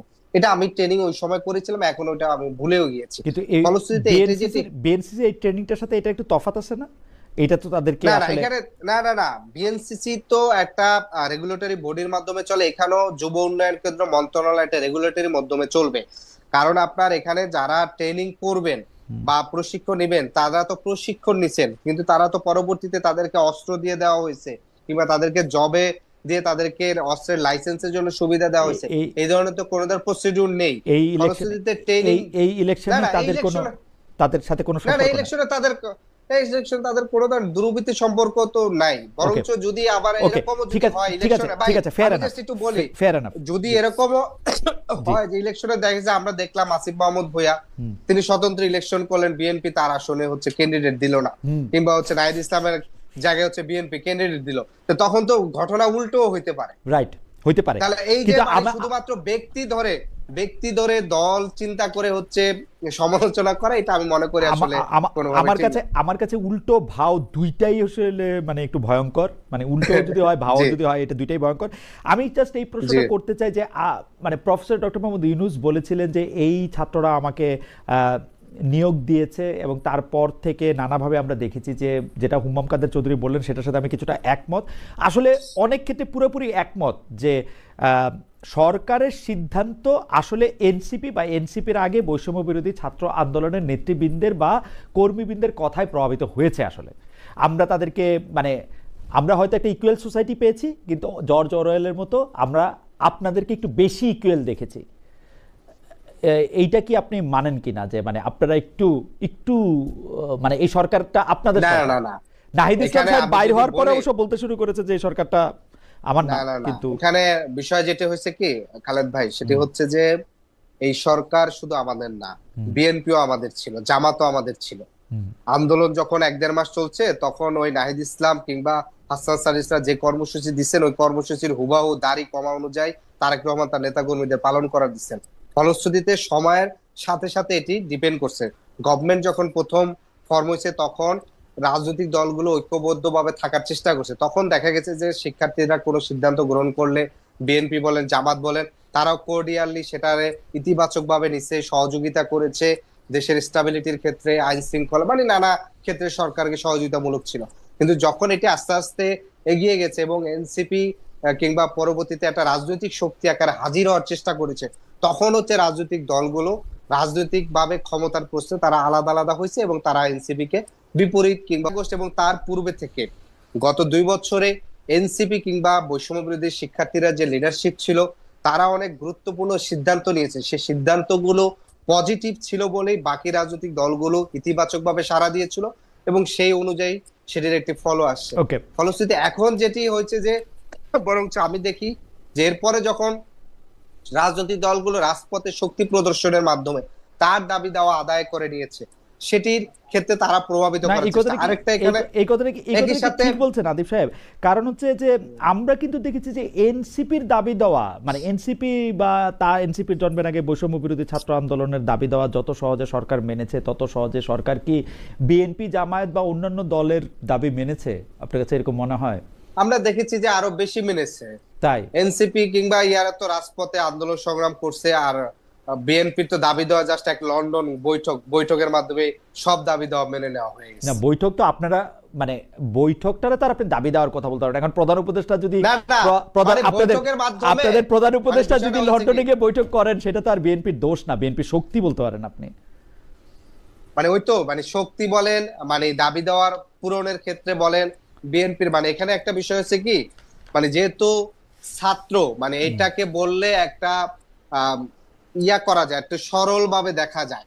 ফলশ্রুতিতে যেটা হয়েছে যে এই গভর্নমেন্ট সরকারকে ছাত্ররা নিয়োগ দিয়েছে, অথচ এই সরকারের প্রত্যেকটি উপদেষ্টা নিয়োগের আগে তারেক রহমান, তারপরে শফিকুর রহমান বলেন, তাদের নাম ধরে ধরে তাদের বিষয়, যাদের বিষয় ভেটো দিচ্ছে তারা আসতে পারে না, যাদের বিষয়ে তারা সম্মতি জ্ঞাপন করছে তারা গভর্নমেন্টে যেতে পেরেছে। তো ফলশ্রুতিতে কিন্তু দিন শেষে ছাত্রদেরকে বলে যেটা হয়েছে যে আপনি দেখবেন যে প্রত্যেকটা নিয়োগের ক্ষেত্রে বিএনপি জামাত অধিকাংশই তারা তাদের মতন করে স্টেক নিয়েছে। ফলশ্রুতিতে এটা হচ্ছে কি, ওই যে ছাত্রের উপরে বলে দিয়ে মানে দোষটা সরকারের, দোষটা ছাত্রদের উপরে, সরকারের ভালোটা রাজনৈতিক দলগুলো তারা না সেই জনাব আদিব, ফায়দাটা নেওয়ার জনাব চেষ্টা আদিব, করছে। আমার মনে হয় যে আপনি আপনার রাজনৈতিক নেতৃবৃন্দের সঙ্গে আরো বেশি করে নিশ্চয়ই এই বিষয়টা আরো বেশি জানেন, কিন্তু আমি যতদূর জানি যে কেবলমাত্র বিএনপির বা জামায়াতের সাজেশনে কোনো উপদেষ্টা আসলে নিয়োগ হয় নাই। বিএনপির পছন্দের উপদেষ্টা আপনাদেরও পছন্দ ছিল, যেটা আপনাদের পছন্দ ছিল না সেটা আপনার নাম কেটে দিয়েছেন আসলে। মানে আপনি এরকম আমার মনে হয় আমরা এখন খোলাখুলি কথা বলতেছি, আপনি একজনের নাম করতে পারেন যে এটা আপনারা উপদেষ্টা আপনাদের পছন্দ হয় নাই বা আপনারা জানতেন না, এরকম না কেউ না ছিল না। কিন্তু ওই সময় আপনারাই আসলে মানে যেটাকে বলে না না ড্রাইভিং সিটে, সেটাতে আপনারাই ছিলেন। না না না না এখানে ড্রাইভিং সিটটা আসলে বিষয়টি সেরকম ছিল না। এখানে বিষয়টি হচ্ছে যে ওই মোমেন্টে উপদেষ্টা ফরমেশনটা কিভাবে হয়েছে। হুম এনসিপি বৈষম্য বিরোধীর পক্ষ থেকে যে লিয়াজু কমিটি করা হয়েছিল আমাদের হুম 6 সদস্য, হুম লিয়াজু কমিটি যার সমন্বয়টা করেছে, হুম কিছু ক্ষেত্রে তারা যেমন ধরেন আমরা বিএনপির সাথে আলাপ করছি, বিএনপির ঠিক আছে এই এদের বিষয়ে তাদের আপত্তি নাই, হুম কিংবা হচ্ছে আমরা কিছু সিভিল সোসাইটির পক্ষ থেকে মতামত নিয়েছি, হুম আমরা ধরেন হচ্ছে জামাতের থেকে নিয়েছি। এখানে বলা চলে যে গভর্নমেন্টের তখন ধরেন ডক্টর ইউনূস তার একটা নিজস্ব একটা ধরেন দৃষ্টিভঙ্গি ছিল, বলা চলে যে আর্মির প্রধানের তার একটা দৃষ্টিভঙ্গি ছিল। এই যে দৃষ্টিভঙ্গিগুলো ছিল সেই জায়গা থেকে আমরা একটা তালিকা করে গভর্নমেন্টকে প্রপোজ করছি যে হ্যাঁ এটা করা যেতে পারে কিনা। তখন গভর্নমেন্ট দেখছে ওই তালিকা কিন্তু তাদের মতন করেও কিন্তু তারা জি, পরিবর্তন পরিমাণে ইনু সাহেবের লোক করছে। দিচ্ছেন, কিন্তু না আপনারা এই আলোচনাটা আমার কাছে এখন খুবই ভালো লাগতেছে। কিন্তু আপনি যদি জাস্ট একটা কথা বলেন যে উপদেষ্টা পরিষদে যদি 19-20 জন যদি এখন পর্যন্ত থাইকা থাকেন, এর মধ্যে কতজন আপনাদের অপছন্দের লোক, মানে আপনারা কোনোভাবে এদের দিতেন না, এরা বিএনপি আওয়ামী লীগ বলছে বলে, আওয়ামী লীগ না বিএনপি জামাত বলছে বলে আপনাদের গিলতে হয়েছে, এরকম কয় পার্সেন্ট লোক আছে বা কতজন আছে? না এখানে ওইরকম বিষয়টি সেরকম আসলে সিদ্ধান্ত হয় না। বিষয়টি হচ্ছে যে উপদেষ্টারা যখন আচ্ছা দায়িত্ব আরেকটু নিয়েছে, অন্যভাবে বলি, আপনাদের একেবারে ভেটো সহ কেউ কি উপদেষ্টা হইতে পারছে? একজনও? আমার জানা মতে কিন্তু পারে নাই, কারণ আপনারা স্পেসিফিক ভেটো দিচ্ছেন, সেই লোক উপদেষ্টা হয় নাই, একটুকু আমি জানি। না এটা তো তারেক রহমানও ভেটো দিচ্ছেন, সেই লোক উপদেষ্টা হইতে পারেন, এরকম তো অনেকে সেই লোক আছে। উপদেষ্টা না হলে সেই লোক অন্য কিছু হয়েছে। না সে লোক কিছুই হইতে পারেন না। আচ্ছা ঠিক আছে, সারা কামালের তিনি কোনো কোনো দায়িত্বে আসতে পারেন না। আচ্ছা ঠিক আছে, ঠিক আছে জনাব আদিব, আমি আপনাকে ধন্যবাদ জানাই। আমি একটু জনাব হুমাম কাদের চৌধুরীর কাছে যেতে হবে। জনাব হুমাম কাদের চৌধুরী, আপনার কাছে যদি একটু আমরা জানতে চাই যে অনেকগুলি বিষয় জনাব আরিফুল ইসলাম আদিব বলেছেন। তিনি বলেছেন যে মানে এই নির্বাচনটা নেওয়ার সময় বা এই সরকারটার বিভিন্ন বিষয়ের ক্ষেত্রে বিএনপি সহ অন্যান্য রাজনৈতিক দলের যে অবদান বা পরিস্থিতি ছিল সেইটা আসলে কীভাবে কাজ করেছে। আমি এটার সাথে খালি একটু যোগ করতে চাই যে বিএনপি নানা সময়ে এই যে সংস্কারের ব্যাপারে অযথা প্রতিটি বিষয়ের মধ্যে থেকে কথা বলে ডিসেন্ট দিয়ে এটিকে আসলে দূরবর্তী করেছে, এবং ইলেকশন যে আজকে ফেব্রুয়ারিতে হতে হলো এটা একটা বড় কারণ জুলাই সনদ বা জুলাই চার্টারের প্রতি বা জুলাইয়ের স্পিরিটের প্রতি আপনাদের এক ধরনের আমি বলবো এক চোখ বন্ধ নীতি। আপনি যদি একটু মন্তব্য করতেন যে এই সরকারের মধ্যে আপনাদের স্টেকই বেশি, আপনারা বললে সরকার প্রধান গিয়ে লন্ডনে গিয়ে দেখা করে আসে আপনাদের সঙ্গে, কিন্তু আপনারা এই সরকারের যা কিছু মন্দ তার দোষ আবার দিতে চান আপনারা সরকার এবং এনসিপির প্রতি। একটু যদি শেষ কথাই আমাদের এটা আপনি যদি একটু বলেন। খালেদ ভাই, তাহলে আমি তাহলে একটু আদিব সাহেব যে কথাটা বললো ওটা দিয়ে শুরু করি, তারপর আপনার সাথে আমি যোগ করে দিব। আমাদের একটু গ্রামের ভাষায় বলি যে আমার একটা প্রিয় খালা থাকে, ওই খালাটার কাছে আমি ঈদের দিন যদি যাই, আমি গিয়া বললাম যে এই ঈদে আমার একটা মোবাইল দিবা, একটা শার্ট দিবা, একটা পাঞ্জাবি দিবা, একটা জিন্স প্যান্ট দিবা। আর আমার ভাই গিয়া যদি বলে যে তুমি তো হইলে গিয়া ফেভারেট, তো তুমি এত কিছু চাইছো সবকিছুই পাইলা, ভাই আমারে তুমি খালি একটা লুঙ্গি দিও। হ্যাঁ, এইটা হয়ে গেছে বিএনপির অবস্থা। এখন এনসিপি গিয়ে এত লম্বা লিস্ট নিয়ে আসছে, সবকিছু পাওয়া গেল, আমার দল খালি গিয়ে একটা লুঙ্গি নিয়ে আসছে, ওইটা হলে গিয়ে নির্বাচন। এখন আমরা এত কিছু দেখার পরেও যদি এই আর্গুমেন্টের মধ্যেই থাকি যে এখানে আমার খালার ফেভারিট বা বাইকনা কোনটা, তো ওটা তো আর বলে লাভ নাই। আমার মনে হয় যে বাংলাদেশের জনগণ সবকিছুই দেখে ফেলছে। রিগার্ডিং নোট অফ ডিসেন্ট, আমরা এই জুলাই চার্টারের বিষয় যতগুলি নোট অফ ডিসেন্ট দিয়েছি ওটার কিন্তু কাছে আছে। ওটা হচ্ছে গিয়ে যে মেইন বিষয় যেটা যেটা আমার চোখে পড়েছে সবচেয়ে বেশি, ওটা হলো গিয়ে যে আপনার July charter has to be at the same level as the constitution. আপনার কনস্টিটিউশনের ওটা কনস্টিটিউশনের উপরেও উঠিয়ে দিচ্ছে যে এন্ড ইট ক্যানট বি আপনার প্রশ্নবিদ্ধ করা যাবে না, এটা লিগালি না না বাইন্ডিং হতে না না, হবে, অনেক নানা কিছু। এটা তো আপনার রেটরিক বলতেছেন মিস্টার চৌধুরী, মানে কনস্টিটিউশনের উপরে ওনারা চাচ্ছে না, কনস্টিটিউশনের মধ্যে অন্তর্গত চাচ্ছে, অন্তর্ভুক্ত চাচ্ছে, যাতে এটা বা নতুন কনস্টিটিউশনের মধ্যে খালেদ ভাই, জি আমরা আমরা এই ওয়ান লাইনের অনেকগুলি শুনতেছি যে আমরা একটা নিউ রিপাবলিক চাই, জি আমরা নতুন সংবিধান চাই, হুম আমরা সংবিধানের মধ্যে জুলাই চার্টার ঢুকাতে চাই। আপনার কতগুলি জিনিস হুম অ্যাকচুয়ালি পসিবল এটা কিন্তু আমাদের একটু বিবেচনা করার দরকার আছে। আর ওনারা যা যা চাচ্ছে সবকিছু কিন্তু লিগ্যাল বাইন্ডিংস এর মধ্যে যদি আনতে চান, has to be ratified in parliament. কারণ ওকে ওনারা যেটা বলতে চাচ্ছে যে হুম কিছুই রাটিফিকেশন লাগবে না, আমরা বর্তমানে যা আছে ওটা দিয়ে কাজ চালিয়ে ফেলবো।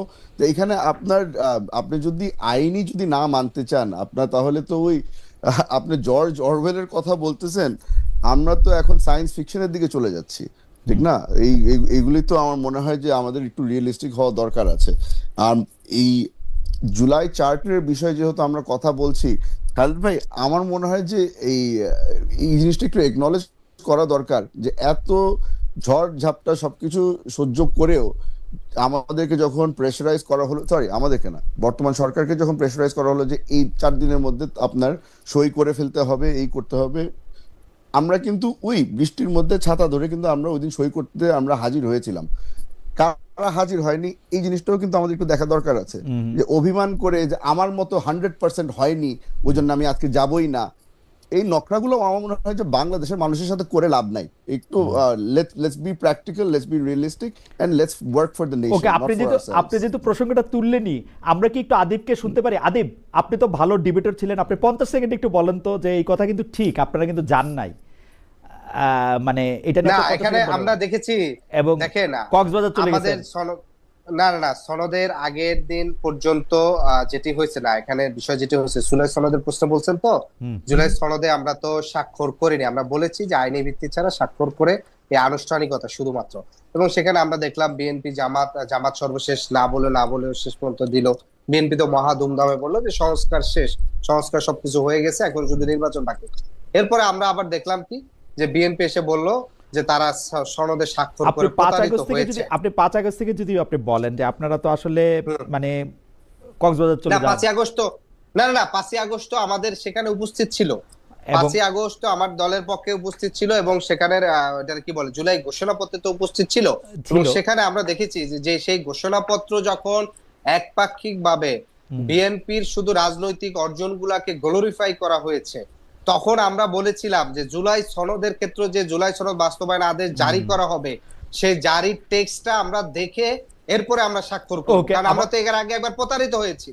ওকে, বাস এবার একটু যদি জনাব চৌধুরী আপনি শেষ করেন, মানে আমার আদিবের কাছ থেকে জি, শোনার দরকার ছিল যে চুন খেয়ে তো আমাদের একবার মুখ পুড়েছে, এখন তো আমরা দই দেখে চুন ভাববই, হুম। বা দই আমি খেয়ে এখন আমরা আমি দেখছি কেমন। তাহলে বিএনপি। তাহলে আমি একটু ওনার সহকর্মীর ব্যাপারে একটু বলে ফেলি। জি আমরা শুনেছি যে উনি বলেছে যে বিএনপি তো কি বিয়ে করে ফেলেছে, এখন তো সংসার হ্যাঁ করতে হ্যাঁ হবে হ্যাঁ না, হ্যাঁ এরকম হ্যাঁ, কিছু এরকম কথা বলেছিল বলেছে, না? হ্যাঁ এরকম কথা হ্যাঁ, বলেছে। এরকম কথা বলেছিল। হুম বলেছিল যে আমরা তো সই করেছি, হ্যাঁ, ঠিক না? কাবিন ভাই, সই করেছে। কাবির নামায় সই হুম করেছি, এখন আমি কাবির নামায় সই করেছি, এখন জামাই বউ সব ঠিক আছে, হুম এই ইমাম সাহেবও বলছে বিয়ে ঠিক আছে, সব ঠিক আছে, উনি আসছে গেস্ট হিসাবে আমাদেরকে শিক্ষা দেওয়ার জন্য যে বিয়ে কেমন হইতে হয় আর সংসার কেমনে করে করতে হয়, যেখানে ওনারা স্বাক্ষরই করে নাই। যে ভাই, আই এম সরি, বাট এখানে আপনার লেভেল প্লেইং ফিল্ড চান আর আপনি যদি একই লাইনে দাঁড়াইতে চান, স্বাক্ষরটা করা উচিত ছিল মনে হয়। আপনি যদি স্বাক্ষর তো অবশ্যই আমরা করব, কিন্তু সেটা টেক্সট দেখে করব। টেক্সট দেখে করবেন, টেক্সট না দেখে আমি তো, আমার তো text মনে কি- হয় যে text কি- আমাদের যে text- দলরা, না যে দলগুলো আমাদেরকে 30 বছরের রাজনীতির অভিজ্ঞতা শুনিয়ে বলতো না, শুধু টেক্সট যে কি তোমরা আদিব, ভুল করেছো। আদিব, আদিব, শুধু কি টেক্সট? আপনারা কিভাবে এটা বাস্তবায়িত হবে সেটাও আপনারা এখনই শুনে নিতে চান? তা মাঝখানে আমরা তো গণভোট আছে, একটা total- সংসদ আছে, এটা কেমনে আমরা আপনারা 3টা এখন- দাবি করেছিলাম, আমরা জি। 3টা দাবি বলেছিলাম, যে 3টা দাবির 2টোর ক্ষেত্রে আমরা সরকার ইতিবাচক অগ্রগতি দেখেছি। হুম, একটি বাকি আছে, যে এই সনদটি, এই আদেশটি কে জারি করছে, সেক্ষেত্রে আমরা ডক্টর ইউনূসের কথা বলেছিলাম, তিনি আদেশটি জারি করবেন এবং এর টেক্সটটি জাতির সামনে, শুধু নট অনলি দলগুলো, মানে জাতির সামনে উন্মুক্ত করা, যে এই টেক্সটে আসলে মানে আদেশটা জারি হচ্ছে। সেটি উন্মুক্ত না হলে আসলে এটির ভিতরে অনেক ফাঁক ফোকর ওকে, থেকে আমার যায়। আমার- সে আমার মনে কারণে হয়- মূলত আমার মনে হয় যে উন্মুক্তের কথা বলেছেন হুমায়ুন কাদের চৌধুরী। আপনি যদি বলে শেষ করতেন যে গণভোটটা নিয়ে আপনি কোনো ধরনের জটিলতা দেখেন কিনা, এখন নির্বাচন নিয়ে কোনো সংশয় দেখেন কিনা, যে প্রশ্ন আমি আগে করেছিলাম সেটা বলে যদি আজকে শেষ করেন। আজকে অনেক আমার মনে হয় যে এখানে গণভোটের বিষয়ে আপনি বলেন বা অন্য এই সামনের নির্বাচনের কথা বলেন, আপনার মেইন যেই জিনিসটা একটু নজর রাখতে হবে ওটা হচ্ছে গিয়ে আমরা যারা যারা বর্তমানে বাংলাদেশে বাস করছি, যারা যারা রাজনীতির সাথে জড়িত আছি, আমাদের সকলের কিন্তু একজন আরেকজনের প্রতি একটু গুড ফেইথ রাখা দরকার আছে। যে জিনিসটা বাংলায় বলা হয় যে নিয়ত সবার যদি ভালো হয়ে থাকে তাহলে আশা করি সবকিছুই ভালো থাকবে সামনে। আমার মনে হয় যে আমাদের মধ্যে আর এনসিপি জামাতের মধ্যে যে বর্তমান টেনশন আছে ওই জিনিসটা খুব ইজিলি রিজলভ করা যায় যদি আমরা একজন আরেকজনের উপরে একটু ভরসা রাখি, আর যদি লাইন অফ কমিউনিকেশন ওপেন থাকে। এই জিনিসটা মনে হয় যে আমার মনে হয় বাংলাদেশের রাজনীতি উইল বি মাচ ইজিয়ার। আমার মনে হয় যে পরিস্থিতি এখন একটু ভালোর দিকে যাচ্ছে। আমার টেক হচ্ছে পরিস্থিতি ভালোর দিকে যাচ্ছে, রাজনৈতিক দলগুলির মধ্যে ব্যবধান ঘুচতেছে। রাজনৈতিক দলগুলির মধ্যে যদি ব্যবধান ঘোচার একটা লক্ষণ বোঝা যায় হচ্ছে রাজনৈতিক দলগুলি যখন সাংবাদিকদের আক্রমণ করতে থাকে, তখন বোঝা যায় যে রাজনৈতিক দলগুলির ভিতরে ভিতরে আসলে এক ধরনের ঐক্যমত্য প্রতিষ্ঠিত হচ্ছে। কারণ সাংবাদিকরা বা অন্য গোষ্ঠীর লোকেরা যখন শত্রুতে পরিণত হয় তখন নিজেদের মধ্যে এক ধরনের একীভূত হয়। সেটা আমরা গত 30-40 বছরের বা 10-20-30-এর অভিজ্ঞতা থেকে জানি। তবে যাকেই প্রতিপক্ষ গণনা করা হোক না কেন, আমার আহ্বান থাকবে এনসিপির তরুণ নেতার প্রতি এবং বিএনপির তরুণ, মানে not that Tarun like Adib. না, মাঝে মাঝে ভাই আমি একটা কনফিউশনে হই। জি। যেমন বিএনপির 8-10 জন তরুণ নেতার ছবি দেয় যে যাদের বয়স মোটামুটি 45 থেকে 55। হ্যাঁ। তখন আমরা চিন্তা করি যে আমরা তাহলে আসলে কি? না না না না, আমি বলি আদিব, আপনারা কি, আমার বয়স 51-র বেশি, তো আমি কিন্তু নিজেকে মানে ইয়া ভাবি, যুবক ভাবি, বুঝছেন? হুম্মামকে তরুণ ভাবি, আপনাদের তরুণ তর ভাবি আর কি, বুঝছেন? কারণ কারণ কারণ লাইফ এক্সপেক্টেন্সি বাড়ছে, তো আপনারা যদি আমাদেরকে এখন বুড়া বলেন তাহলে এটা আমাদের জন্য একটা, এটা আমাদের জন্য একটা এটা কষ্ট না, কষ্ট না, ঠিক আছে, বুড়া বলেন, গালি টালি একটু কম দেন, বুড়া টুরা বলেন, অসুবিধা নাই। যে জনাব হুম্মাম কাদের চৌধুরী, না গালিও দেন, আমরা সবাই ইয়াং এট হার্ট, জি ইয়াং না, অসুবিধা নাই। জনাব হুম্মাম কাদের চৌধুরী এবং জনাব আরিফুল ইসলাম আদিব, আপনাদের অনেক ধন্যবাদ। আজকে যদিও একটু আলোচনাটা একটু তাত্ত্বিক পর্যায়ে হয়েছে, তবে অনেক দর্শক আমাদের সঙ্গে ছিলেন, অনেকগুলি গুরুত্বপূর্ণ বিষয় আলোচনা হয়েছে এবং আমরা চাইবো যে এই আলোচনার স্পিরিটটা ঠিক থাকে এবং এই স্পিরিটটাকেই আমি আসলে জুলাইয়ের স্পিরিট মনে করি, যেখানে সব পক্ষে সব মতের সব কথার সব দলের কথা মানুষ শুনতে পারে। এবং আমিও মনে করি যে নিজের রাইট, মানে এটা আমি মনে করি আসলে নিজের রাইট প্রোটেক্ট করা হচ্ছে একটা ইনস্টিংক্ট, আমরা সবাই তাই করি, কিন্তু আপনি যখন অন্যের রাইট প্রোটেক্ট করতে পারবেন তখনই আসলে আপনি প্রকৃত গণতন্ত্র